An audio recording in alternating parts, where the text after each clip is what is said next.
What Really Happened radio show. Because World War III is a really bad idea. Here is your host, Michael Rivero. And aloha, America. Welcome to our show. It's Friday, March 29th, 2013. Thank goodness it's Friday. Thank goodness it's Friday. It's also Good Friday, so the stock markets are closed. We're not going to be reporting on them. Phone lines are open, 800-313-9443, 800-313-9443. Sam is sitting in our control room today, twiddling the dials, keeping us out of trouble, and ready to answer the phone when you call on in. All eyes are still, for the most part, looking at Europe, unless, of course, you're on the corporate TV news, in which case you're looking at fancy Maxim models who are dating this sports guy, and I don't even know who it is. And apparently they're all in an uproar today because Victoria's Secret is marketing to younger and younger girls all the time, and that is what passes for the news over there today. Now, getting over to the aftermath of the situation in Cyprus, and they're not out of the woods there by any stretch of the imagination. Over at Washington's blog, they're quoting Lee Butchheit, the world's leading expert on sovereign debt, is saying that Cyprus is going to need a second bailout, or more to the point, a second bail-in. And he's warning, of course, that this grab for the deposits in Cyprus has destroyed the taboo against forcing the losses on bank depositors, and obviously what he's saying is it's going to start happening everywhere else. Now, Cyprus's finance minister is on Tuesday was saying that the large depositors at the Cyprus Popular Bank could face losses of as much as 80% of their deposits. Remember when they were first talking about a haircut? That's only 15%. Then it had to go up, and now he's basically saying it's going to be 80%. Worse, he is saying that all these people who have their accounts in these banks, even after the haircut is taken off, it may be years before they can get all of their money back out of the bank.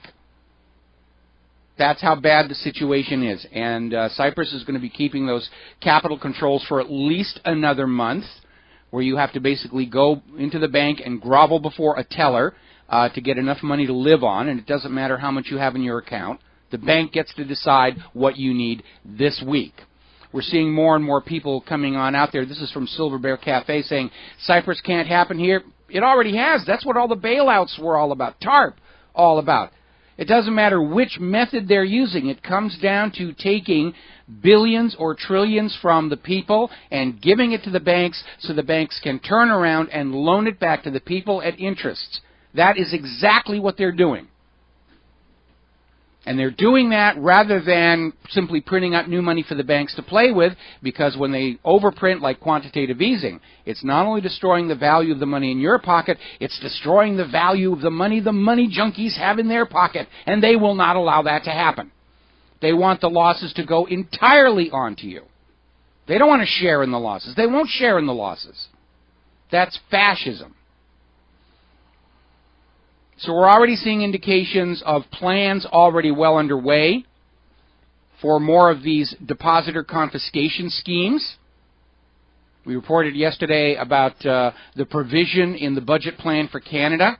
It's right there in their official government document. They're talking about a bail-in program. And apparently a joint paper by the U.S. Federal Deposit Insurance Corporation and the Bank of England from December 10th last year shows they were already talking about this, that it came out of the G20 Financial Stability Board in Basel, Switzerland. In other words, they have been planning this for a long time. They just figured out they needed to figure out a way that you would go along with it. That's why they did Cyprus first. But the G20 is saying that's how we're going to solve the collapse of the pyramid scheme. We're going to just soak the people for the money. We'll be right back. And aloha, America. Welcome back to the show here, and the corporate media is back on those evil North Koreans. How dare they bluff and bluster and wave their missiles at us just because we've got warships and stealth bombers flying all over the place over there. We're going to talk about that a little bit further. I do want to finish up with the economy situation here. Jim Rogers on CNBC is saying it's time to get your money out of the banks. And he's absolutely right. We're now finding out that this idea of saving the private central Ponzi schemes from collapse by stealing from the bank's depositors goes all the way back to the G20. And all the G20 are already on board with this plan. They're going to rob you rather than admit their little Ponzi scheme is collapsing. This is in no reasonable world a solution, because the people are already running out of money. And when the middle class is completely wiped out, the billionaires will start raiding the millionaires. So basically, Jim Rogers, CNBC, run for the hills and hurry to get your money out. Because the bankers are saying, yes, it's okay for us to rob the people. You can't rob the banks. If you go into the bank and you try and rob that, you are going to jail. But when the bankers rob you, that's just business. You shouldn't be upset about the banks robbing your money. They really meant well. They're good people. You should never question a banker. They are above the law. Obama's Financial Crimes Enforcement Network is being accused of doing more to protect bank fraud and insider trading than anything else. This is coming out of Global Research up in Canada.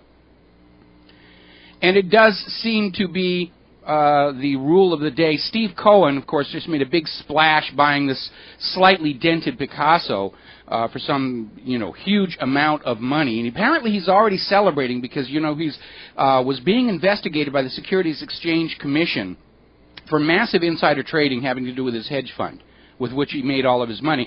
And it's looking like the courts may agree to a settlement. So he will write the Securities and Exchange Commission a check for a tiny, tiny fraction of the money he made with his criminal endeavors, and he'll be get-out-of-jail-free card.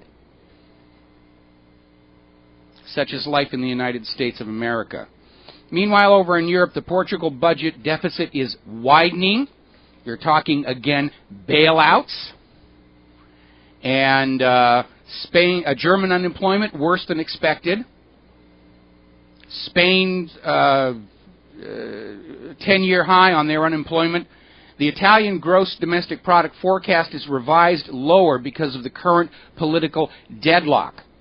The party that got the most votes has been unable to form a coalition government.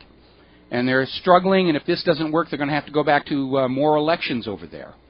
Here in the United States, savings among Americans is a near record low, if not record low. Per capita disposable income among the American people is almost back to the December 2006 level.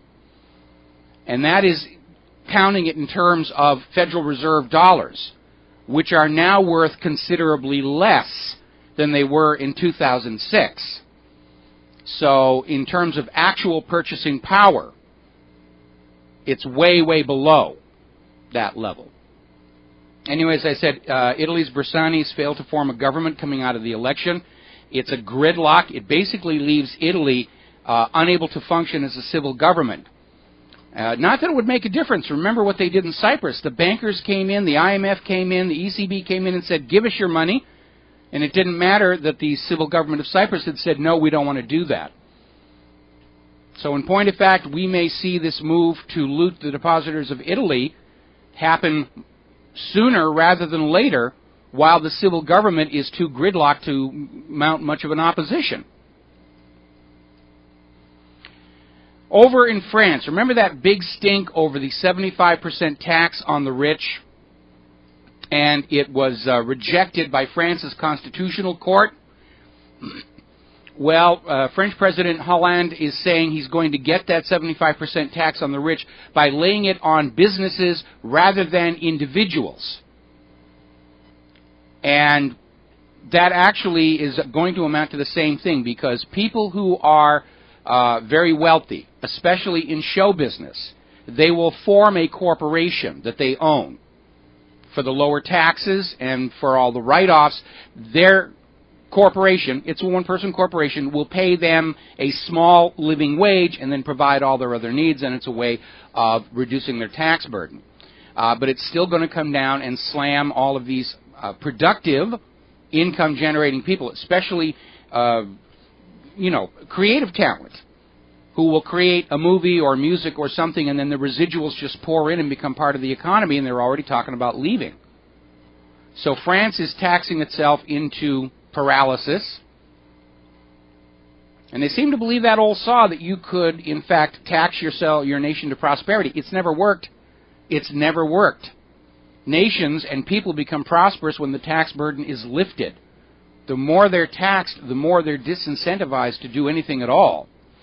3 Spanish banks just posted multi-billion-dollar losses. That's over and above the 2 that already had to shut down this last week. Spain's government is trying to reassure their depositors they may be okay in the Spain bank restructuring, but the investors are going to suffer huge losses. But remember, they're doing exactly the same thing that Bernanke is saying. It's unlikely depositors will be hurt, but he won't rule it out. And Spanish regulators are saying depositors may be okay, but they won't guarantee it. And now that we're finding out that this plan to loot depositors to prop up these Ponzi scheme banks is a unified plan going all the way back to the G20, that's a red warning flag about what's going on out there. Now, over in New York, they're making a big deal over the fact that they're getting ready to raise the minimum wage to $9 an hour. Ooh, $9 an hour. And then very, very quietly, thank you, very, very quietly, they've come back and said that they're going to offset that with increased taxes. And so this is the way government works. New York makes a big deal saying, we're raising our minimum wage. $9 an hour. By golly, we're taking care of the working poor. Then they raise taxes to take that same money back to themselves. They found a way to basically get the taxpayers to cover the increase in the minimum wage. Hand it out with one hand, take it back with the other hand, stand there and say, am I not a clever politician?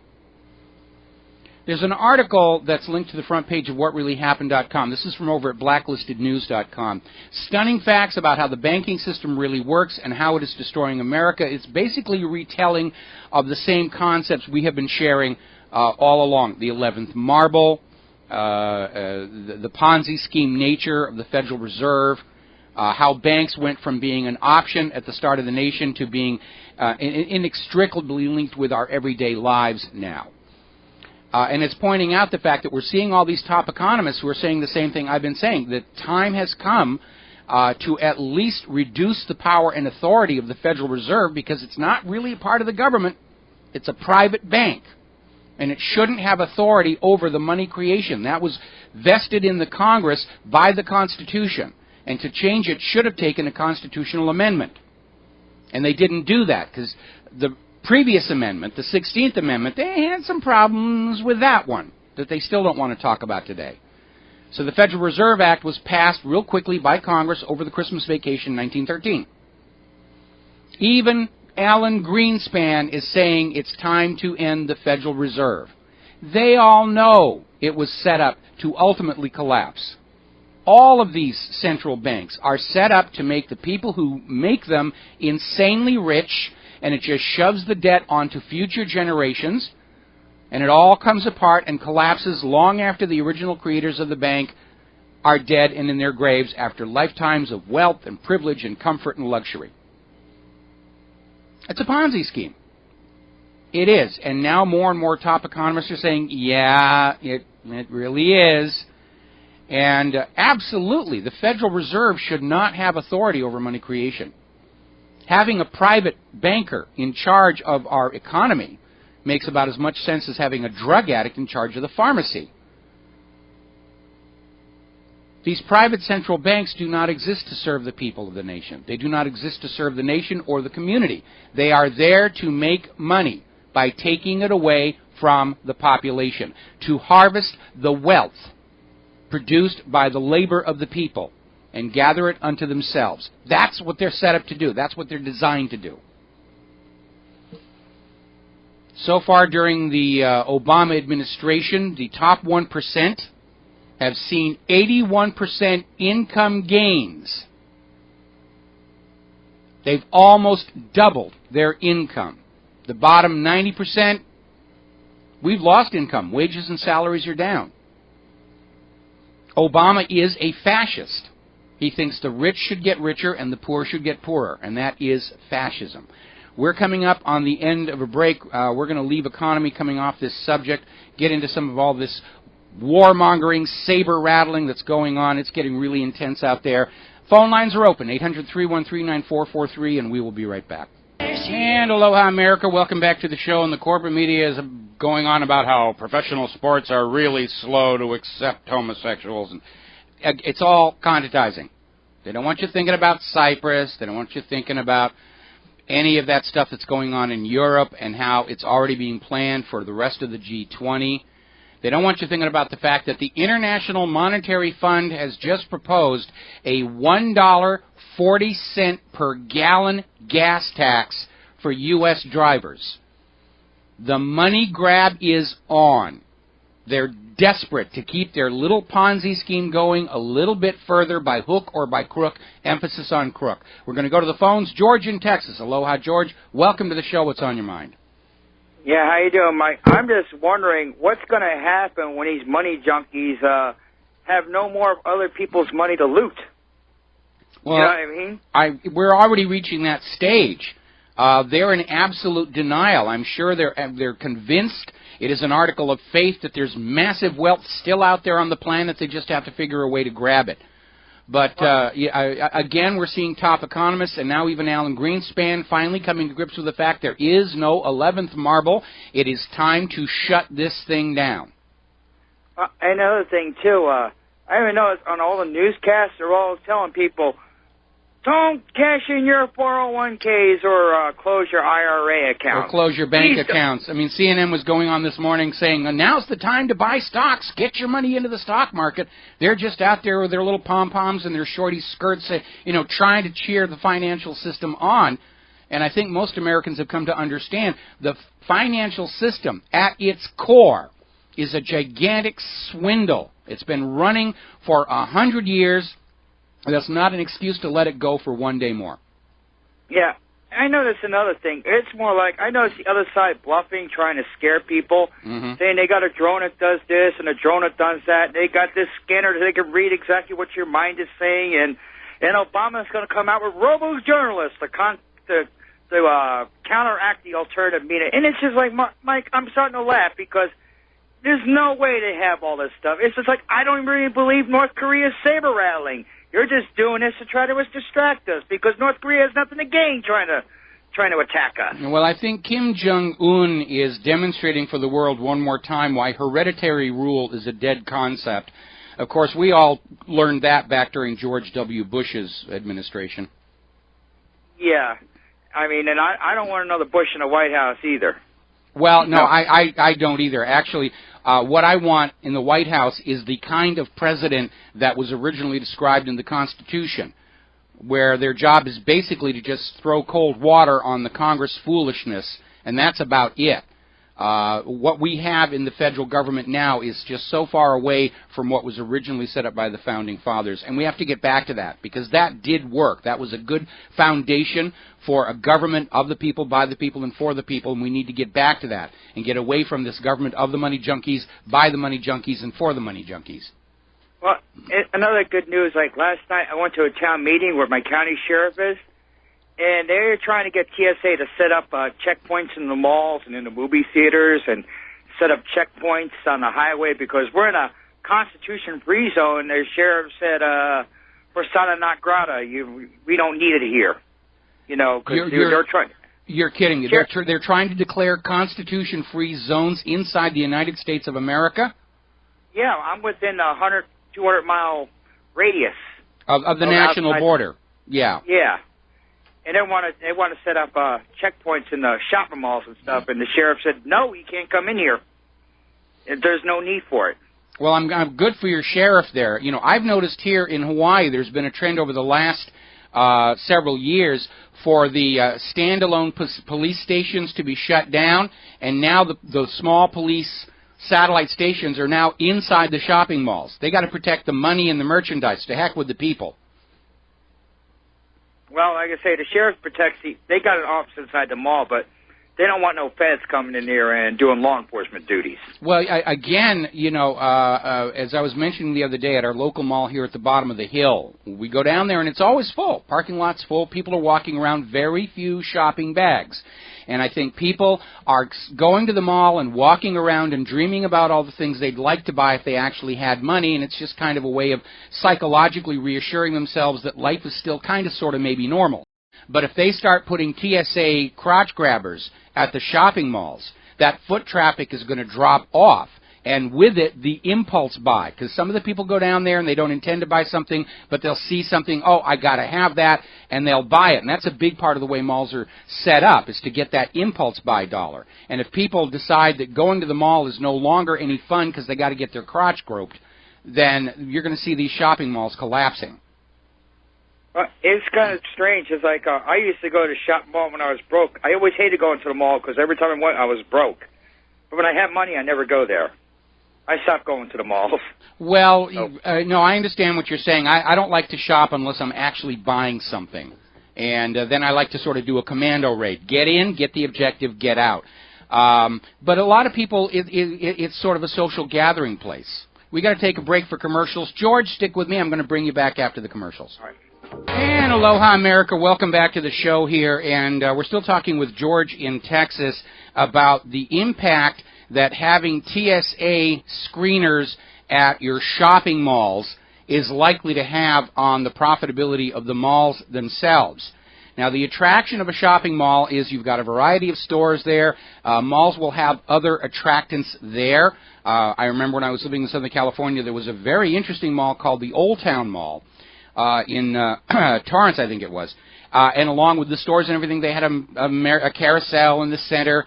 I remember seeing this gigantic shopping mall in Houston, Texas. The Galleria had a skating rink on it. They make them a destination so that people will just naturally want to come down there and congregate and sort of see their friends and neighbors and family and turn it into kind of a social event. But if you start having the crotch grabbers at all the doors, that whole mechanism is going to break down, and you're going to see a major, major impact on the mall's profitability. And most malls are just barely making it as it is. I know our own mall down at the bottom of the hill, it actually used to be a lot more fun to walk around because there were some interesting stores with a variety of stuff. There was a KB Toys, and I don't buy a lot of toys, but I like to look at toys, and I get a lot of creative ideas for the commercials that I was producing at the time. They were a victim of Mitt Romney. They're gone. The bookstore that used to be there is gone. They're all going out of business, and it's just this shell with a bunch of stores selling pretty much the same stuff that they think everybody's going to buy because they don't have any more choice on that. But your sheriff is absolutely right. First of all, TSA in their entire existence has never once actually caught a real terrorist. But they have ruined our tourism here in Hawaii, I presume everywhere else with a tourist economy. They've stolen a lot of merchandise. They've really angered and annoyed a lot of people.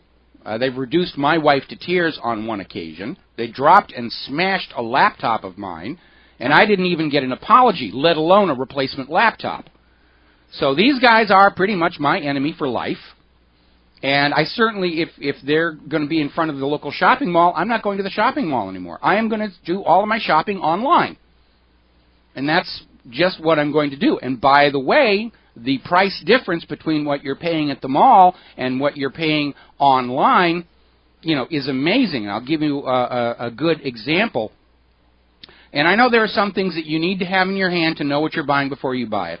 But there are other things, and the example I'm going to use is a futon cover. We have a futon in our living room that we bought, finest American manufacture, which means it's already starting to shred and the fabric is tearing. We went back to the place where we bought the futon. They wanted $300 for a replacement cover. I went out on eBay and I found the exact same cover for $40, and then they wonder why retail is dying on the vine. Anything else, George? Well, speaking about what the sheriff's saying about the TSA, it just shows that the federal government don't have absolute control. I mean, here Obama is saying, we'll fire the sheriffs that don't go along with gun confiscation and all that stuff. Yep. Well, here's the message, Obama. The sheriff's duties are outlined in the state constitutions, and in Texas, the sheriff does not follow statutory law. They follow constitutional law. Yeah, this is getting into a states' rights issue. And you need to remember two of the amendments in the Bill of Rights. A lot of people don't really pay attention to them. They're not heavily emphasized in the school. Amendment number 9 says that citizens are presumed to have all rights even if they are not enumerated in the Constitution. And that's to bias the system in favor of the American people. Amendment number 10 says the government only has the authorities enumerated in the Constitution and may not assume any additional. This basically says the benefit of the doubt in all of these goes to the people and the states, not the federal government. Well, only the people can fire the sheriff. The federal government can't fire the sheriff. Well, that's exactly right. I'm sure the federal government will have the attitude that they can do whatever they want, but that's kind of what got us into this mess in the first place. You want to know what shut down in our mall that I used to like going to, and that's Spencer's Gifts. Yeah. And yes, a lot of it was kind of, cheap, fragile stuff, but at least it was cute and intriguing, and there was a lot of fun stuff in there. There was, they used to be more into the gadgets. The one that we've got down here at the mall, now it's kind of gone into adult sexy clothing, and it's turning into a softcore porn shop, so I don't go in there anymore. But I miss the little stores that had cute little complex gadgets that, were mentally stimulating. And, of course, I'll tell you, the biggest success in our mall here is they've got these little kiosks right in the walkways that are selling the electronic cigarettes. It's supposed to be the new nicotine addiction that doesn't carry the health hazards with it. And the last time I was down there, boy, was there a huge line of people lining up for the replacement liquid. Oh, man. Remember, there was a movie a while back. One of Russell Crowe's first movies was called The Insider, and it was a dramatization of a true story where an insider in the tobacco companies, this was back when this whole thing about cancer and everything was blowing up, this insider blew the whistle that the tobacco companies were intentionally trying to make their cigarettes as addictive as possible to keep people hooked and keep the money flowing. Now they've got the new gizmo, the new electronic cigarettes. You've probably seen the ads all over TV for these things. I'm a free person and I choose to be addicted to this stuff. As far as like trading, you know what I traded the other day? I got a good antique, and you probably know about this. Thank I traded you. a Colt 45 for a 1940s Subway Series, New York Yankees, New York Mets, Lionel train set. Oh, I remember those. I had a Lionel train set when I was a kid, and this one's a collector's.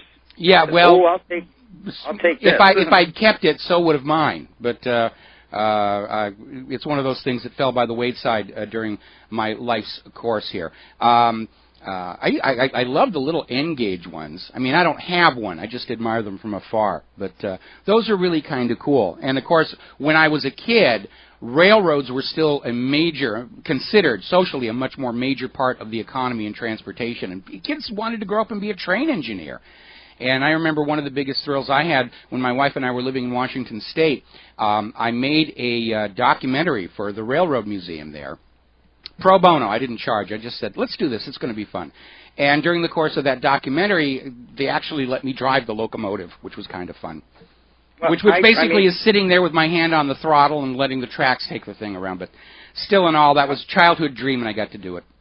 Well, the thing is, one of my Patriot friends has said I shouldn't be spending money on train board stuff, because I work on my train board every week, and I got one room that's all train board, but that's the only thing that keeps me sane, Mike, in this crazy world. Oh, it's very important to have something that takes you away from the stresses of life. I mean, that's the whole reason for having hobbies. That's why they call it recreation. You're recreating your state of mind. I'm basically making a point. Every so often I have to walk away from the show and the website, and I go out and I do something like my astronomy or my photography. It's important because that allows your brain to rest and refocus and bring you back so that you're fresh when you're doing what it is that you need to be doing. But railroading is fun. Send me a picture of your train board. I'd love to see it. It's an HO gauge, but I got steamers, I got old diesel locomotives. Nothing wrong with HO. Nothing wrong with HO. I had an HO layout when I was a little bit older that I shared with my two younger brothers. We had a train board set up in the garage. I mean, I plan on passing this train board on to my kids. So, but thank you, Mike. Have a good weekend. You got it. By the way, have you ever seen that video about that museum? I think it's in Germany. That's the world's largest model railroad layout. And it just goes, it's an entire building, and they've got like miniature cities, and it's an amazing thing. You may want to search that on YouTube. We're going to switch over to, I hope I pronounced this correctly, Silamo from Planet Earth. Aloha, and welcome to the show. What's on your mind? Hello? I just wanted to, hello? Yes, you're on the air. All right, you pronounced it properly. It's my first name and last name put together, because my first name and last name are really hard to pronounce. Got you. Thank you for the convenience. Now, what you were talking about earlier, as malls have become the social gathering place for people. And that in itself screams to me as a sad state of being, that we gravitate to places to spend money. Case in point would be, one thing to do would be to go out to dinner. One thing to do would be to go out to a show and the such. Well, I think the difference there is if you're going out to dinner and a show, you are already with somebody. When you're talking about a social gathering place, you're talking mostly about people who are still looking to find somebody. And I know when I was younger and before the mega malls were being built, you know, hanging out in an art gallery was considered a way to meet cool singles. And then as we got into the litigious 90s, the lobby outside the courtroom became where you started finding potentially eligible singles. But yeah, the shopping mall is a gathering place for people who may not already be committed to a significant other, and it's just a way to mix and match and look for opportunities to interact. I'm glad you mentioned the mega mall, because I basically grew up in Edmonton, Alberta, in Canada. Mm-hmm. West Edmonton Mall, the mall that ate Edmonton, basically. Yeah, those are amazing places. Those are amazing. Now, there were places. some other things that you mentioned. The thing about online shopping. Yes.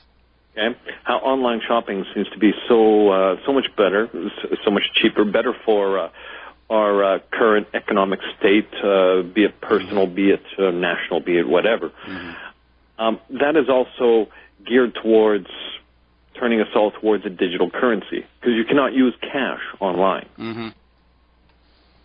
Well, you can use a debit card online. You can use a debit card at certain places. Well, right? I think the biggest problem. To your account. The biggest problem with online shopping, and I appreciate the price break, but it is in fact, destroying retail level jobs. And of course, the whole idea of retail, and they kind of did it to themselves. The whole idea of retail is instant gratification. I sit up here and I say, oh, I need a new Blu-ray DVD burner for my machine. And I go down to the computer store and I give them money and they give me my part. I come home, put it in, and we're back up and running. But these days, going down to the local Best Buy, and I had to go back there because all the other competitors went out of business. And I go down there and I say, do you have this? No, but we can order it for you. Well, I can order it myself. The whole point of retail is you have what the customer wants when they walk in. But at least here in our local Best Buy, I don't know how it is on the mainland. It's probably not as bad there. But here in Hawaii, you go into Best Buy, and they have got, 5,000 of what they think everybody's going to be buying this week. And if you want something that is not the current hot shopping trend, then you are out of luck. And the back pegboards are all empty. They don't want to carry the inventory. And it's always the same thing. Oh, no, we don't have it, but we can order it for you in a week. And that's, well, I don't need you to order it in a week. If I wanted it in a week, I would have come in next week, that whole situation. But over time, I've gotten used to this idea of sort of planning ahead and doing most of my shopping online now. And again, by this attitude of, we're not going to have the inventory, we're just going to order it on behalf of the customer, they've done themselves out of an actual need. The customers don't need retailers to do the online ordering for them. They can do it themselves. And as I said, the price break between the current retail establishments that are paying all this huge amounts of rent and interest on their funding and employee taxes and Obamacare taxes, when you're ordering online, you bypass all of that stuff. And again, in the long term, I don't like to do that, because retail employment is a big part of the job market, And it's definitely in a collapse right now. But again, they did it to themselves by not having sales help that can help the customer figure out their problems. Remember, that was the big mistake that Circuit City did. For a while they were going on, they had knowledgeable staff that knew the products and knew how to hook it together. Then they went through their business reorganization. They fired all their existing staff, and they got a bunch of minimum wage newbies in who really couldn't do much more than read the placard in front of the store display, which I can do myself. I can read English. I'm a high school graduate.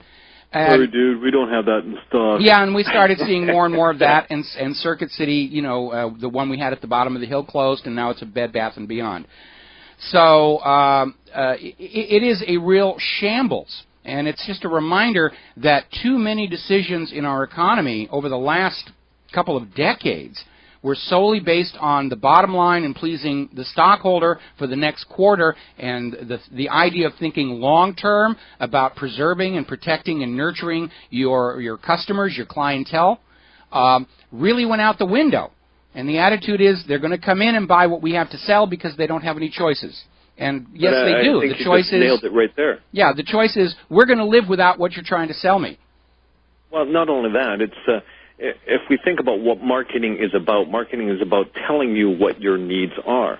So instead of you being out of luck for us not having that item in stock, maybe it's that you're out of touch.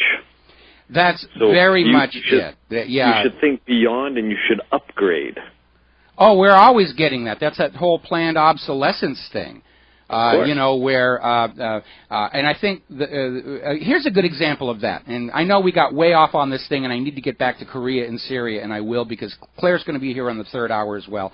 I used to have, one of those big coffee makers, with the clock on the front, and you'd set up the coffee and you'd put the timer, and the next morning you'd come down and your coffee was all ready, and it was really kind of cool.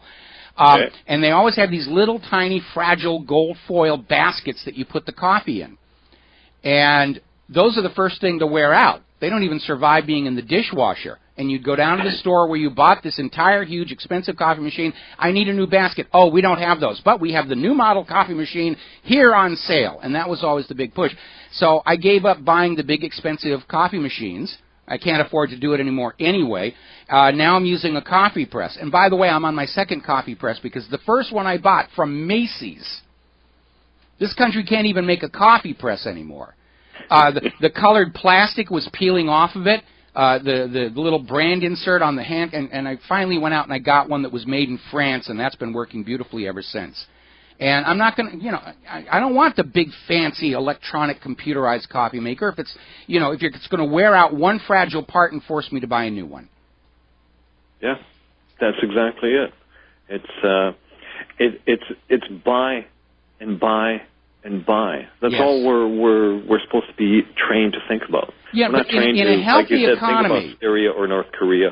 We're not trained to think about what our government is really up to. We're not trained to think about what our education is really lacking. Okay, we got to take a break for commercials here. I just want to finish up by saying, in a healthy economy where the people have the jobs to be constantly buying stuff over and over again, you can get away with planned obsolescence. But when you set away the high-paying jobs, that whole system comes crashing down. We'll be back after these words from our sponsors. And aloha, America. Welcome back to the show. Back to the phones. Don in Ohio. Aloha, Don. Welcome to the show. What's on your mind today? Yeah, I was just checking out my earthquake program, and have you ever heard of the Canary Islands? That's one island that could basically cause a 300-foot high tsunami. You're talking about La Palma. The Canaries are a group. La Palma is the island with Cumbre Vieja on it. Yes. Right. Okay. I was just checking out my earthquake program. They just had a 4.6 in the region, so yeah, that was on the Atlantic coast. Are we talking about the one that's a couple of days ago, or have they had another one today? It just happened. It just happened. Just happened. Okay. Well, I think if I recall, now I haven't seen the earthquake map on this one, but the last one that happened a couple of days ago was actually on the next island south.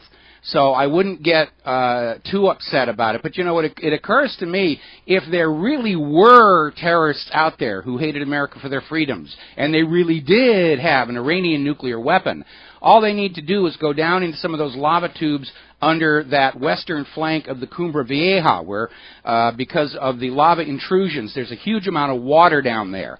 And if they were to set off their nuclear bomb there, between the blast effects of the bomb and the sudden flash heating of all that water into steam, that would pretty much send the western half of that mountain into the ocean, and that would pretty much wipe out the entire eastern seaboard of the United States. That's if there were real terrorists who hate us for our freedoms, and they really had an Iranian nuclear bomb.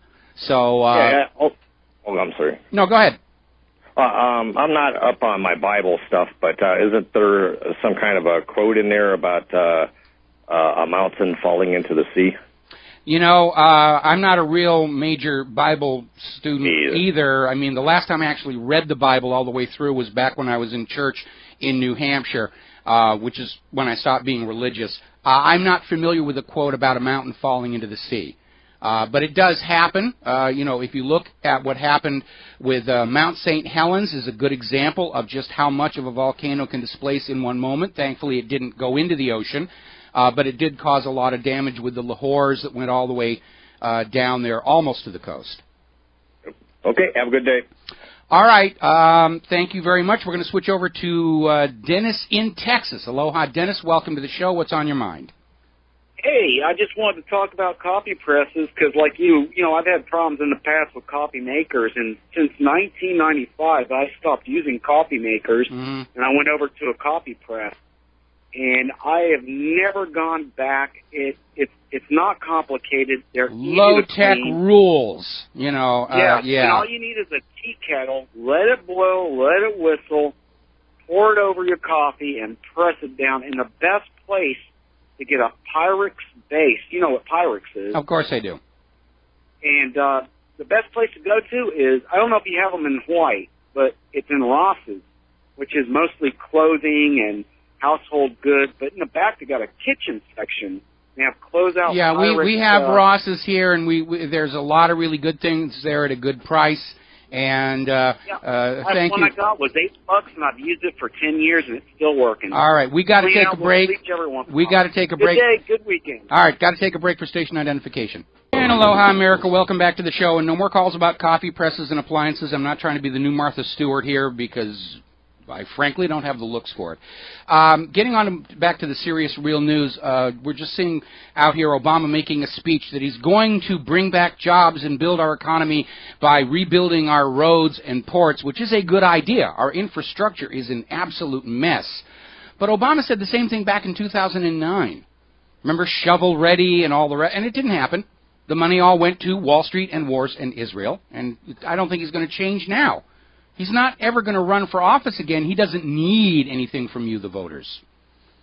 So he's just out there posing for the cameras and trying to look like he cares, and meanwhile we can tell by his actions what the real agenda is, which is, apparently, the United States State Department has just announced that Obama is considering a no-fly zone over Syria. Now, we are technically not supposed to be at war in Syria. We know the reality. That Free Syria Army is a bunch of hired mercenaries. They're now finding more and more Americans among the ranks there. And the U.S. is arming them overtly and covertly. It's a hired mercenary army. It's been trying for more than 2 years to kick Assad out. We know the reason for those Patriot missiles along the border with Turkey was to enforce a no-fly zone over at least the top one-third of Syria. And now they're basically, the U.S. is going to say, we have decided Syria can't fly their own airplanes in their own airspace, which is the height of arrogance.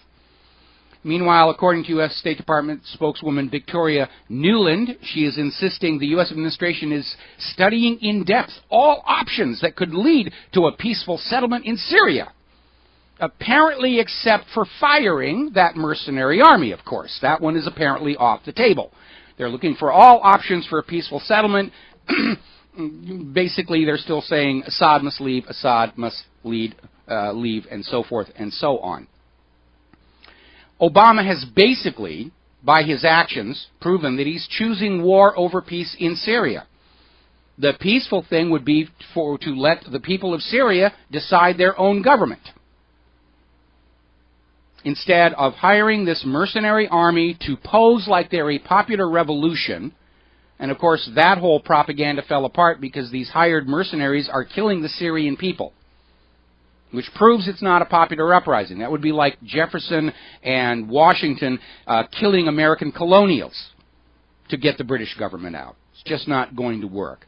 Now, remember last week when Israel finally apologized to Turkey over the murder of the Turkish nationals on the aid flotilla aiming for Gaza?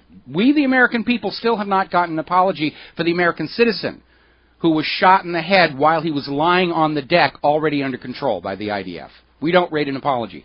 Turkey got an apology, and apparently that was Turkey's price to get back on board for this invasion into Syria, even though the Turkish people themselves think this is a really, really bad idea. But apparently a political analyst interviewed on Press TV said the real reason Israel wants to make friends with Turkey is to get Turkey back on board with the plan to destroy Syria. No big surprise. We kind of figured that was the motive that was going on there.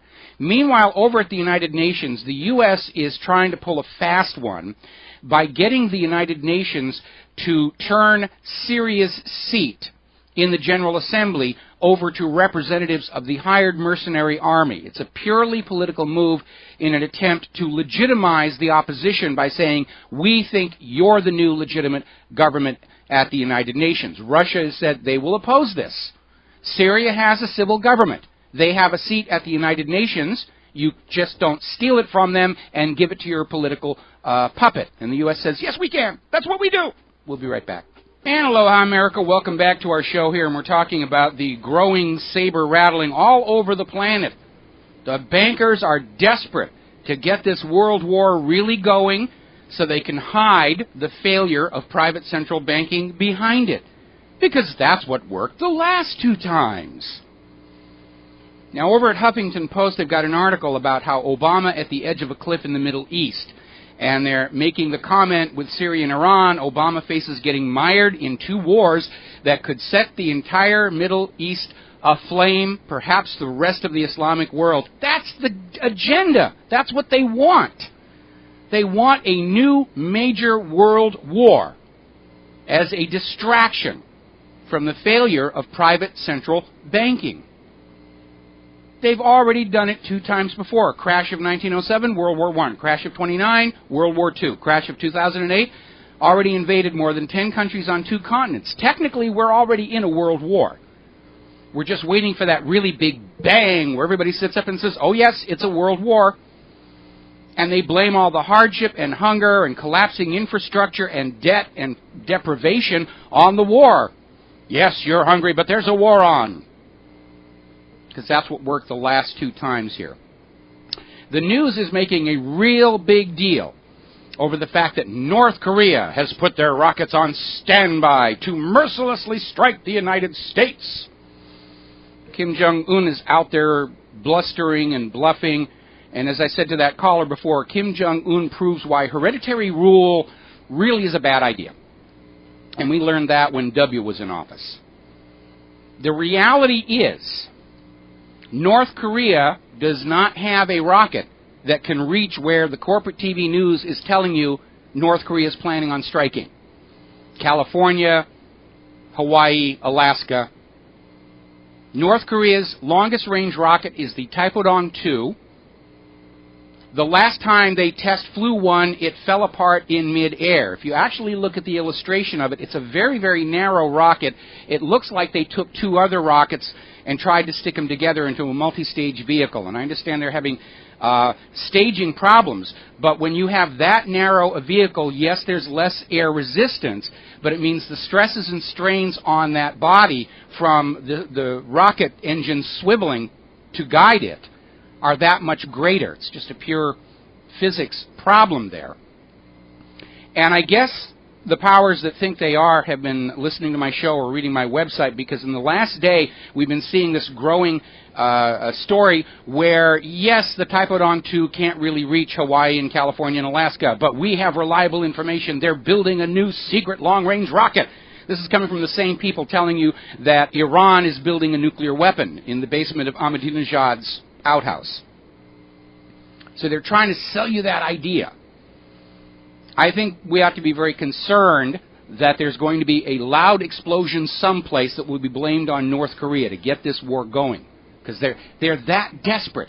If they can't get a new world war well and truly cranked up before the economic system falls apart, then the people of the world are going to point the finger of blame where it rightly belongs. Private central banks issuing the public currency as a loan at interest.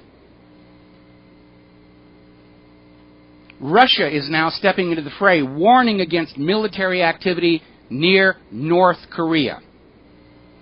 Russia understands this is all being driven by the United States. This is not North Korea that is causing this. North Korea is not handling this well, in my opinion, with all the bluff and bluster and threatening.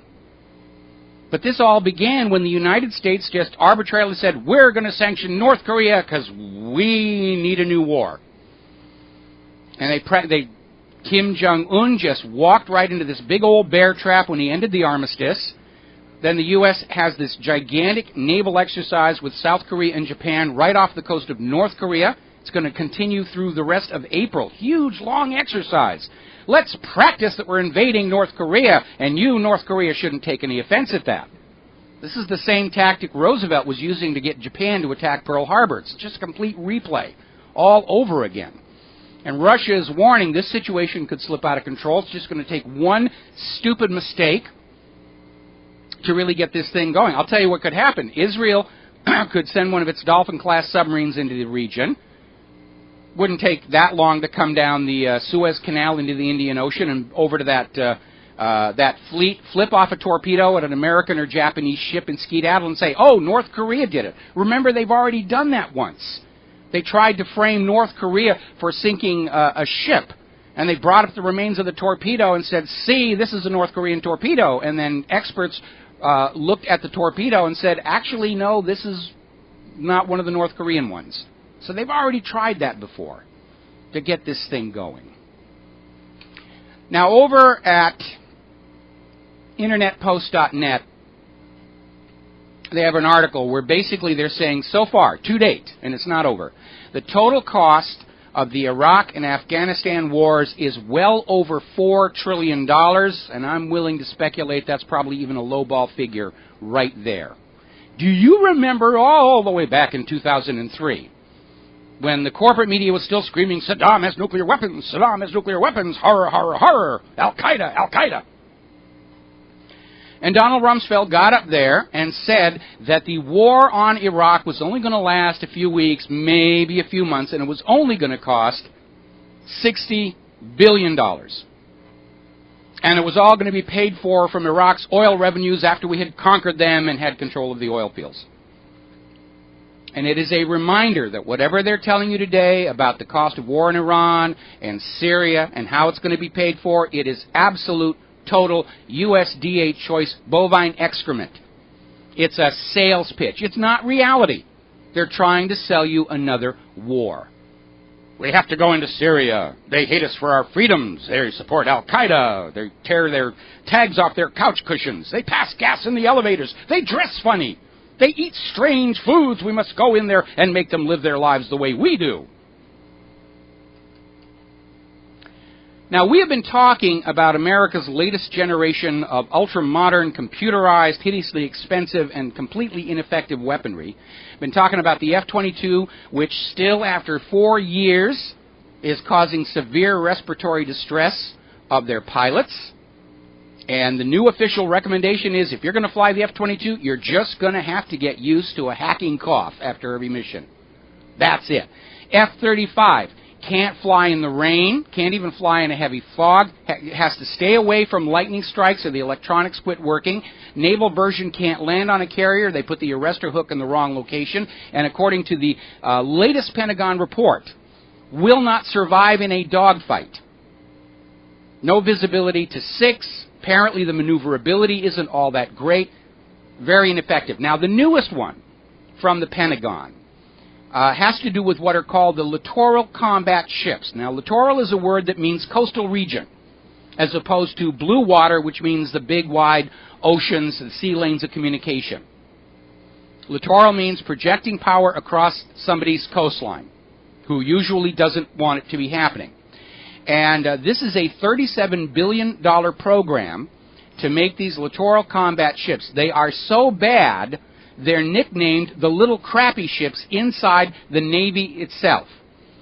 They are, according to the Pentagon, too lightly armed to be effective in projecting power on offense. And they're too lightly armored to survive if they're being attacked. They can't shoot. It's easy to shoot them. $37 billion program. It's something like $440 million per ship.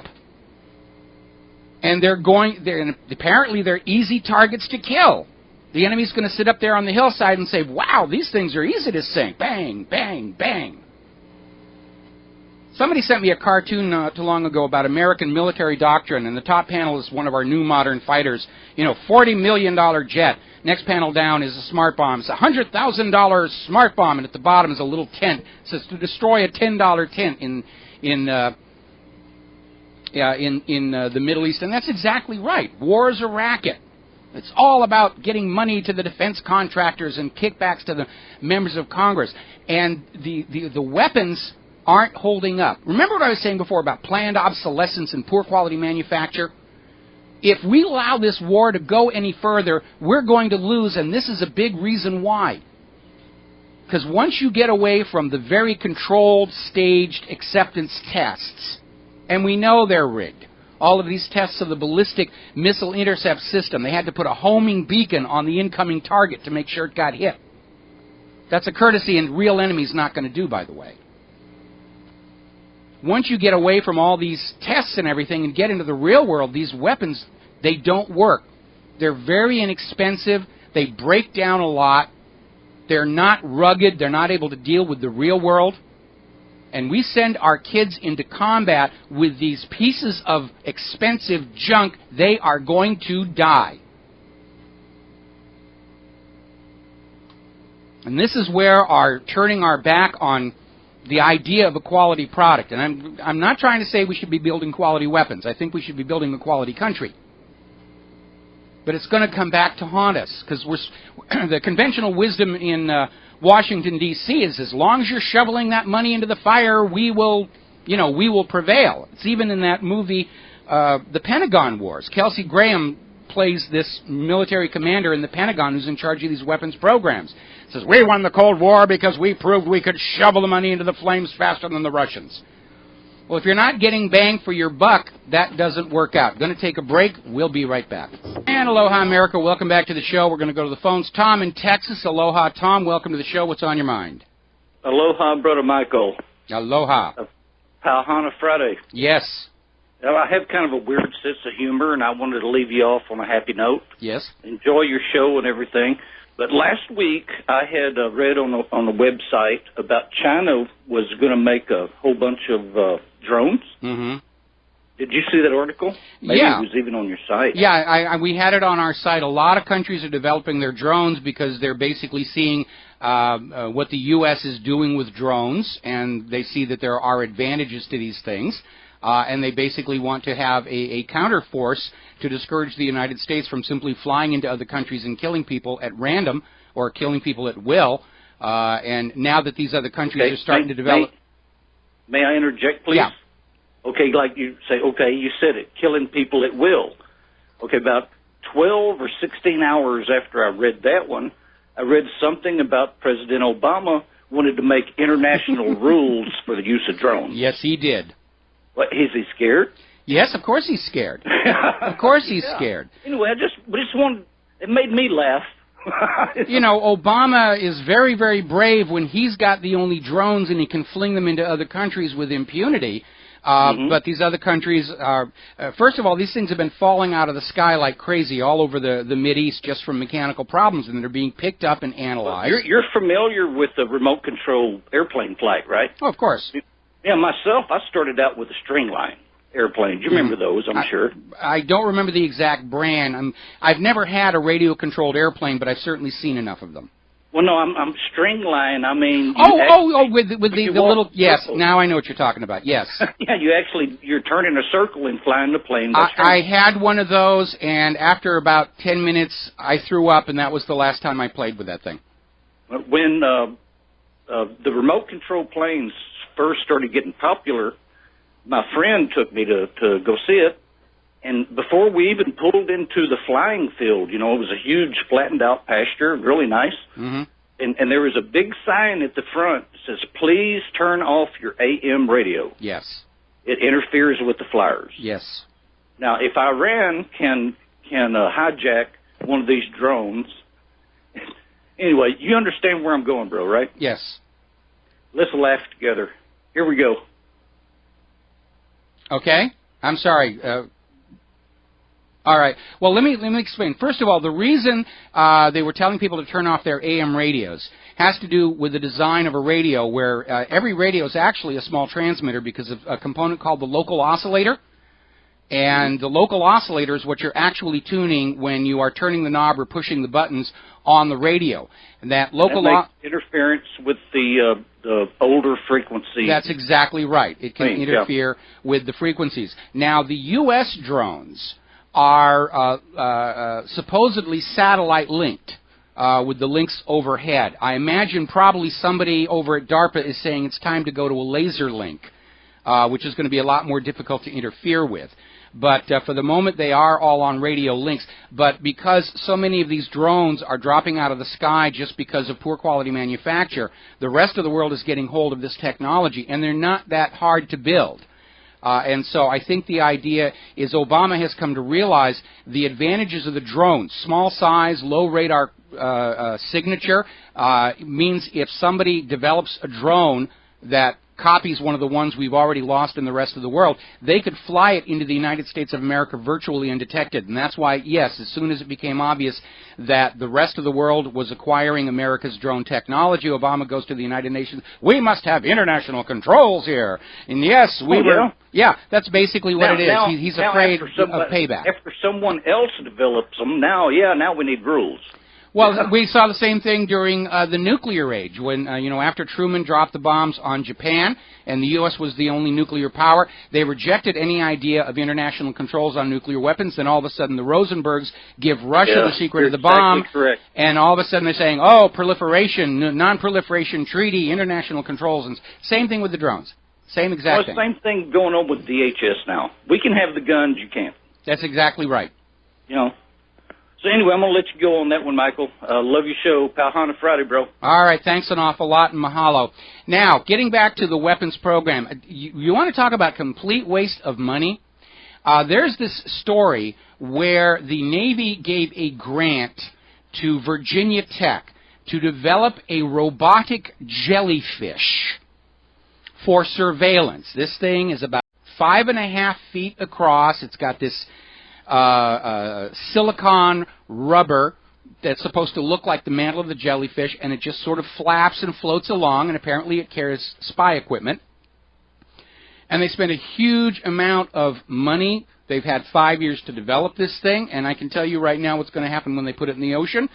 Shark's going to come along, take a bite out of it, realize it's not a real jellyfish, and spit it out, and this robotic jellyfish is going to fall to the ocean floor. And they're spending money on all these blue sky projects. I mean, some of the things that we're learning about Vietnam, where they were putting listening devices inside plastic copies of tiger poo so people wouldn't pick it up and check it out. It's just absurd stuff, and they're just throwing the money away like crazy. All right, we got to take a break for commercials. We'll be right back. And aloha, America. Welcome back to the show. And I have to signal a BEX alert, and if you're a reader of my website, you know what that stands for. We are hearing already again in the Israeli media, Iran is advancing at a murderous pace, could have nuclear bomb by July. And they're saying Iran could have the capability to build a nuclear bomb by July, unnamed as always, security sources, blah, blah, blah, blah, blah, blah, wolf, wolf, wolf, wolf, wolf, wolf, nuclear wolf, or Netanyahu's nuclear duck.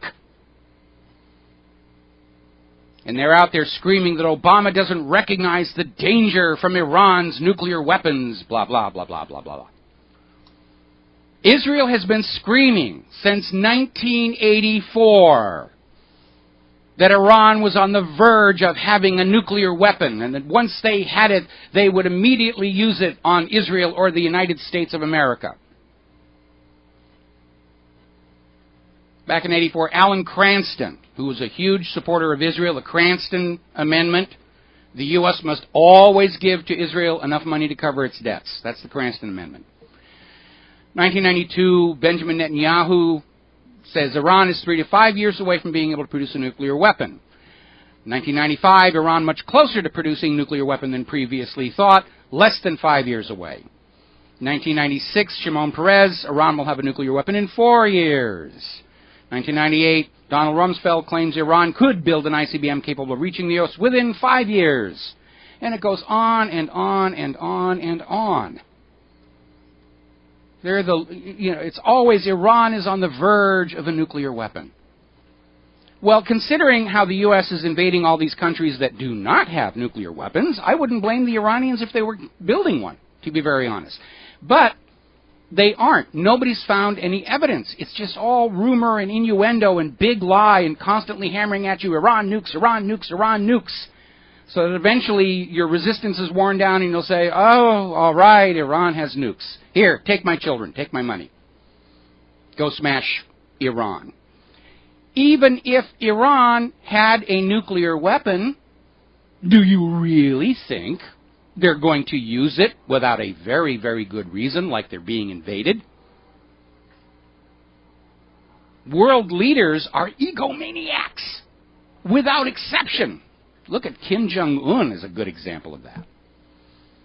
They go to bed at night dreaming of how future generations will admire their faces on statues and on postage stamps and on the currency. And they don't get that if they destroy their own nations. If Iran were to carry out a nuclear attack against either Israel or the United States, it would mean national annihilation. Because the United States still has the world's largest nuclear arsenal. Israel has the world's 6th largest nuclear arsenal. That's an estimate because Israel still will not allow inspections. Iran has 1 nuclear bomb and they use it. They have nothing with which to deter a retaliation. The Iranians aren't going to do that. And the Iranians don't have a history of belligerence. They have not invaded another nation for over 200 years. It's just more of the same bovine excrement we got about Iraq. Iraq, nuclear weapons. Iraq, nuclear weapons. Iraq had all these germs. They've got chemicals. They've got all the... Smash Iraq, lynch Saddam Hussein, force Iraq's oil back onto the market only for the U.S. dollar, and that's what it was really all about here. All right, we got a caller on the line. Gil in Arizona. Aloha, Gil. Welcome to the show. What's on your mind?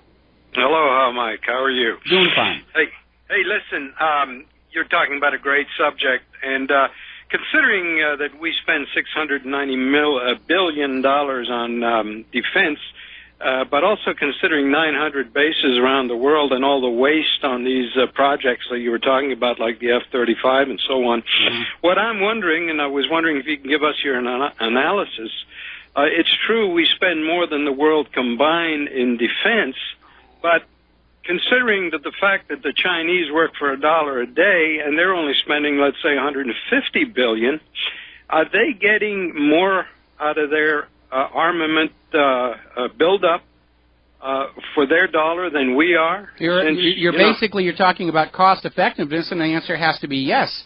Because the United States may be spending more on their military machine than the next 26 nations combined, but those other 26 nations are doing it much more efficiently and effectively. A good example would be Russia, which has gone down the path of keeping their weapons simple, rugged, and reliable. Their aircraft are rough field capable. I remember seeing this one MiG where for takeoff and landing, the air inlets point up instead of forward. So they don't have to worry about foreign object damage on the runway. That's real-world thinking. And because they're simple, elegant machines, they can build many more of them for the cost of a single American fighter. And again, these multi-role fighters the U.S. are building, we're now finding out, by trying to be everything to everybody, they're turning out to not be effective at all. And the F-35 is a good example. The Pentagon is saying when it goes head-to-head against these new modern Russian jets, it's probably going to lose. Yeah, that's what I kind of thought. And on another kind of similar topic is we've got these B-52 bombers, or nuclear-capable bombers that we may be sending to North Korea or Iran. And what I'm wondering, these are kind of outdated, slow. Why can't air defenses, let's say Iran, for instance, if we invade them? I mean, don't they have air defenses that could knock these things out even before they reach their border? Well, basically, the B-52, the airframes are very old, but they're constantly being upgraded. They've gone through several engine upgrades, avionic upgrades. They're still a very potent weapon. But when you're planning an invasion of another country, you're not just going to send your bombers in there. You're going to go in first with radar suppression, anti-missile suppression. That was what they did in Iraq. They send in the stealth fighters that weren't really carrying much in the way of weapons, but they were there with the laser designators to paint strategic targets inside Iraq, so that aircraft that were well outside the range of the Iraqi air defenses could drop what are called standoff munitions. These are bombs and rockets that are launched way away, and they fly in the general direction of the target, and then when they get near the target, they pick up that reflected laser designator and hit the target. And that's the way they go in. And then once the air defenses are suppressed, then you can send in the B-52s. My guess is probably when they do go into North Korea, which it looks like they're intent on doing, they'll send in the B-2 stealths first, to basically take out the air defense system, and then once the air defense system is down, then the B-52s can basically go in with impunity.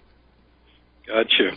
Well, just one last question, real quick. Again, on your analysis, going back to the first question, i.e. Russia and China, would you believe that even though they're spending, let's say, a third of what we are combined, Russia and China, that they're actually keeping up with us militarily? I would say it's a distinct possibility. Now, I am not a student of the Chinese and Russian current generation of weapon systems, but looking at the extreme amounts of waste in the U.S. military procurement program and the very obvious problems with the weapons that are being brought online, whether it's the F-35, these littoral combat ships, it seems to me that the U.S. is not really getting value for money in any of this stuff and could very easily find themselves outgunned and outmatched in an actual head-to-head combat with these other countries, which is why I'm concerned if we allow this war to escalate into a conflict with Russia and China, somewhere between now and final capitulation by the United States, they're going to start turning those little brass keys in the missile silos. And the problem that we face there is the latest generation of Russian nuclear warheads are maneuverable. They can dipsy-doodle and corkscrew as they're coming on down to their targets, which means a ballistic intercept is now obsolete. Russia developed them. I would presume by now China has either acquired that technology from Russia or they've simply copied it and duplicated it for themselves. And again, from the point of view of the bankers, they don't care if the United States loses this coming war. They don't care who wins or loses. They have no national loyalty. All they want is to plunge the world back into debt to the private central banks for another 100 years. Yeah, I guess, too, with all of the 900 bases that we have, that's got to eat up an awful lot of money that could be used, more efficiently. So, anyway, that's my only question. I appreciate your answering that. Very good program. Thank you very, very much here. And for those of you on Justin TV, the reason my hand went to my forehead, CNN is now going on and on about an FBI file regarding UFOs. Ooh, let's wave flying saucers and space aliens at them. Next it'll be Elvis sightings, Bigfoot and the Loch Ness Monster's love child. Just anything to keep you from thinking about what's going on in Cyprus, Spain, Italy, Canada. They're in full distraction mode. They're in full condensation on warp drive here. Back to the phones. Peter in Los Angeles. Aloha, Peter. Welcome to the show. What's on your mind? Hey, Michael. I have some pretty good vignettes to tell you about the difference about our defense spending and our bang for the buck for defense spending. Mm-hmm. And, a little history, like I went in the Army as a private, came out as a lieutenant colonel, and was congratulations, sir. Well, let me tell you, Michael, one of the things, for instance, when I was called up for the Gulf War, the original, the Persian Gulf War in 91, they would have, and when I went in the service originally, to give you an illustration, you went to the chow hall, and your mashed potatoes were ladled out by a PFC or a private or whatever, and that guy got paid about $500 a month or whatever. Mm-hmm. Or you went to you'd have a truck driver, and the truck drivers, were corporals or PFCs or what a Spec 4 or whatever, and they were getting paid about $500 a month, and were under Uniform Code of Military Justice. Right. About 92 actually, the Gulf War was a real watershed in this, when the United States, which economy is all about war, which you've pointed out dozens of times and correctly, and that's all we're about. But however, it's been structured to the point where we've outsourced, and it started really under Cheney in a big way, as Defense Secretary Cheney, where they outsourced everything they could outsource in order to make aggressive wars possible and get the kickbacks to Congress, kickbacks to everybody. Well, it was kickbacks to themselves. I mean, the whole point of the private contractors during the invasion of Iraq, it was all Kellogg, Brown, and Root, and then they renamed themselves to something else I can't remember right now. But it was all about huge amounts of that military spending going to Iraq and then immediately coming back into these large groups that were owned by co-owned by the Bush family and Rumsfeld. It was just another way to siphon off huge amounts of money. I've talked to veterans of that original Iraq war. They were being told it was against the rules to do their own laundry. You will, by golly, give your laundry to these private contractors. Huge amounts of, they were charging something like $300 for a single load of laundry is what was being billed to the U.S. taxpayer. And it was actually, I can give you the actual, because I was, among other things, I went over as a contractor to Kuwait and Iraq, and I was with Kellogg, Brown and Root. I was a country manager for their human resources for Kuwait, and I had stuff in Iraq and Afghanistan. At any rate, we charged them $100 for one laundry bag. $100 was the charge. And the vignette I was telling you about, the Spec 4s ladling mashed potatoes in the chow hall, or driving a truck, well, we had all the contracts for truck driving, for delivery of following the spearheads even. Yes. I knew the guys who ran the entire transportation thing. We gave them all the food, we ran all the chow halls, we did all the laundry for all the and it was horribly priced. The guy that we used to ladle the mashed potatoes for $500 a month, that same person as a contractor was somebody who makes about $80 to $90K a year. And then the truck drivers, same thing. We had to pay them more since they went outside the wire, but they would do about $120,000 to $140,000. But Michael, they could leave whenever they want. They could quit. And if they took casualties, and we did lose a couple hundred guys, wounded and dead as contractors, they could just quit. And where in the past that $500 a month Spec 4. You could shoot him if he refused to go anywhere or try to quit. Boy, such a deal and everything. And I remember, the water that was being delivered to our troops by Kellogg, Brown and Root was horrible. We had our nephew-in-law was serving over there in the region at the time, and I used to send him all these T-shirts from Lost, and our standard care package to him would be these Brita water filters and a whole box of the replacement filters because the water tasted so bad they were dumping all this Kool-Aid into it, and once you load it up with all those chemicals, it's not really good for hydration. And so, like, every 3 months, we'd send them a new Brita water pitcher and a complete box of the replacement filters, and they were going through the filters like every 3 days they had to replace one. But it was the only way they could get clean, drinkable water coming out of those tanks that Kellogg Brown Root was sending over there. And it was an ugly situation. I mean, we're supposed to be taking care of these kids, and they're just sort of the tail end of this huge money-making scam. Well, Michael, that's right. So even though we have an economy structured completely around war, we have made it so greedy with the contractors and so greedy with the politicians in using outsourcing all this stuff that we can no longer even afford to do what our entire political and economic system is built around doing. Yes. And that's why you get, in World War II, we had 16 million people under arms versus, of an active army now of about 450,000. And we're fighting high-intensity warfare all over the world back in 1945. And now we've already spent more money, and they barely are shooting back at us, really. Yes. And we spent more money in these two pissant wars than we did during World War II by far. So we can't even afford it. We've constructed it in a way that's so greedy that it doesn't even work for us anymore. It's the money junkies have paralyzed it. They really have. And I remember studying history. One of the reasons Harry Truman was so popular and eventually became president is he was in there at the start of the war. He was going out there and he was finding all these defense contractors who were just making huge sums of money from the government and not delivering anything. And he made it his business to shut them down. And that's how he made his name. That's he did. All right, we got to take a break for commercials. Thank you for the call, Peter. We'll be right back. And aloha, America. Welcome back to the show. We're about 5 minutes away from the lovely Lady Claire joining us. We're going to go back to the phones. Dan in Texas. Aloha, Dan. Welcome to the show. What's on your mind? Well, I was listening to NPR this morning, and they had a story about I guess a study that was released just recently, conclusively establishing that there are no links between vaccines and autism.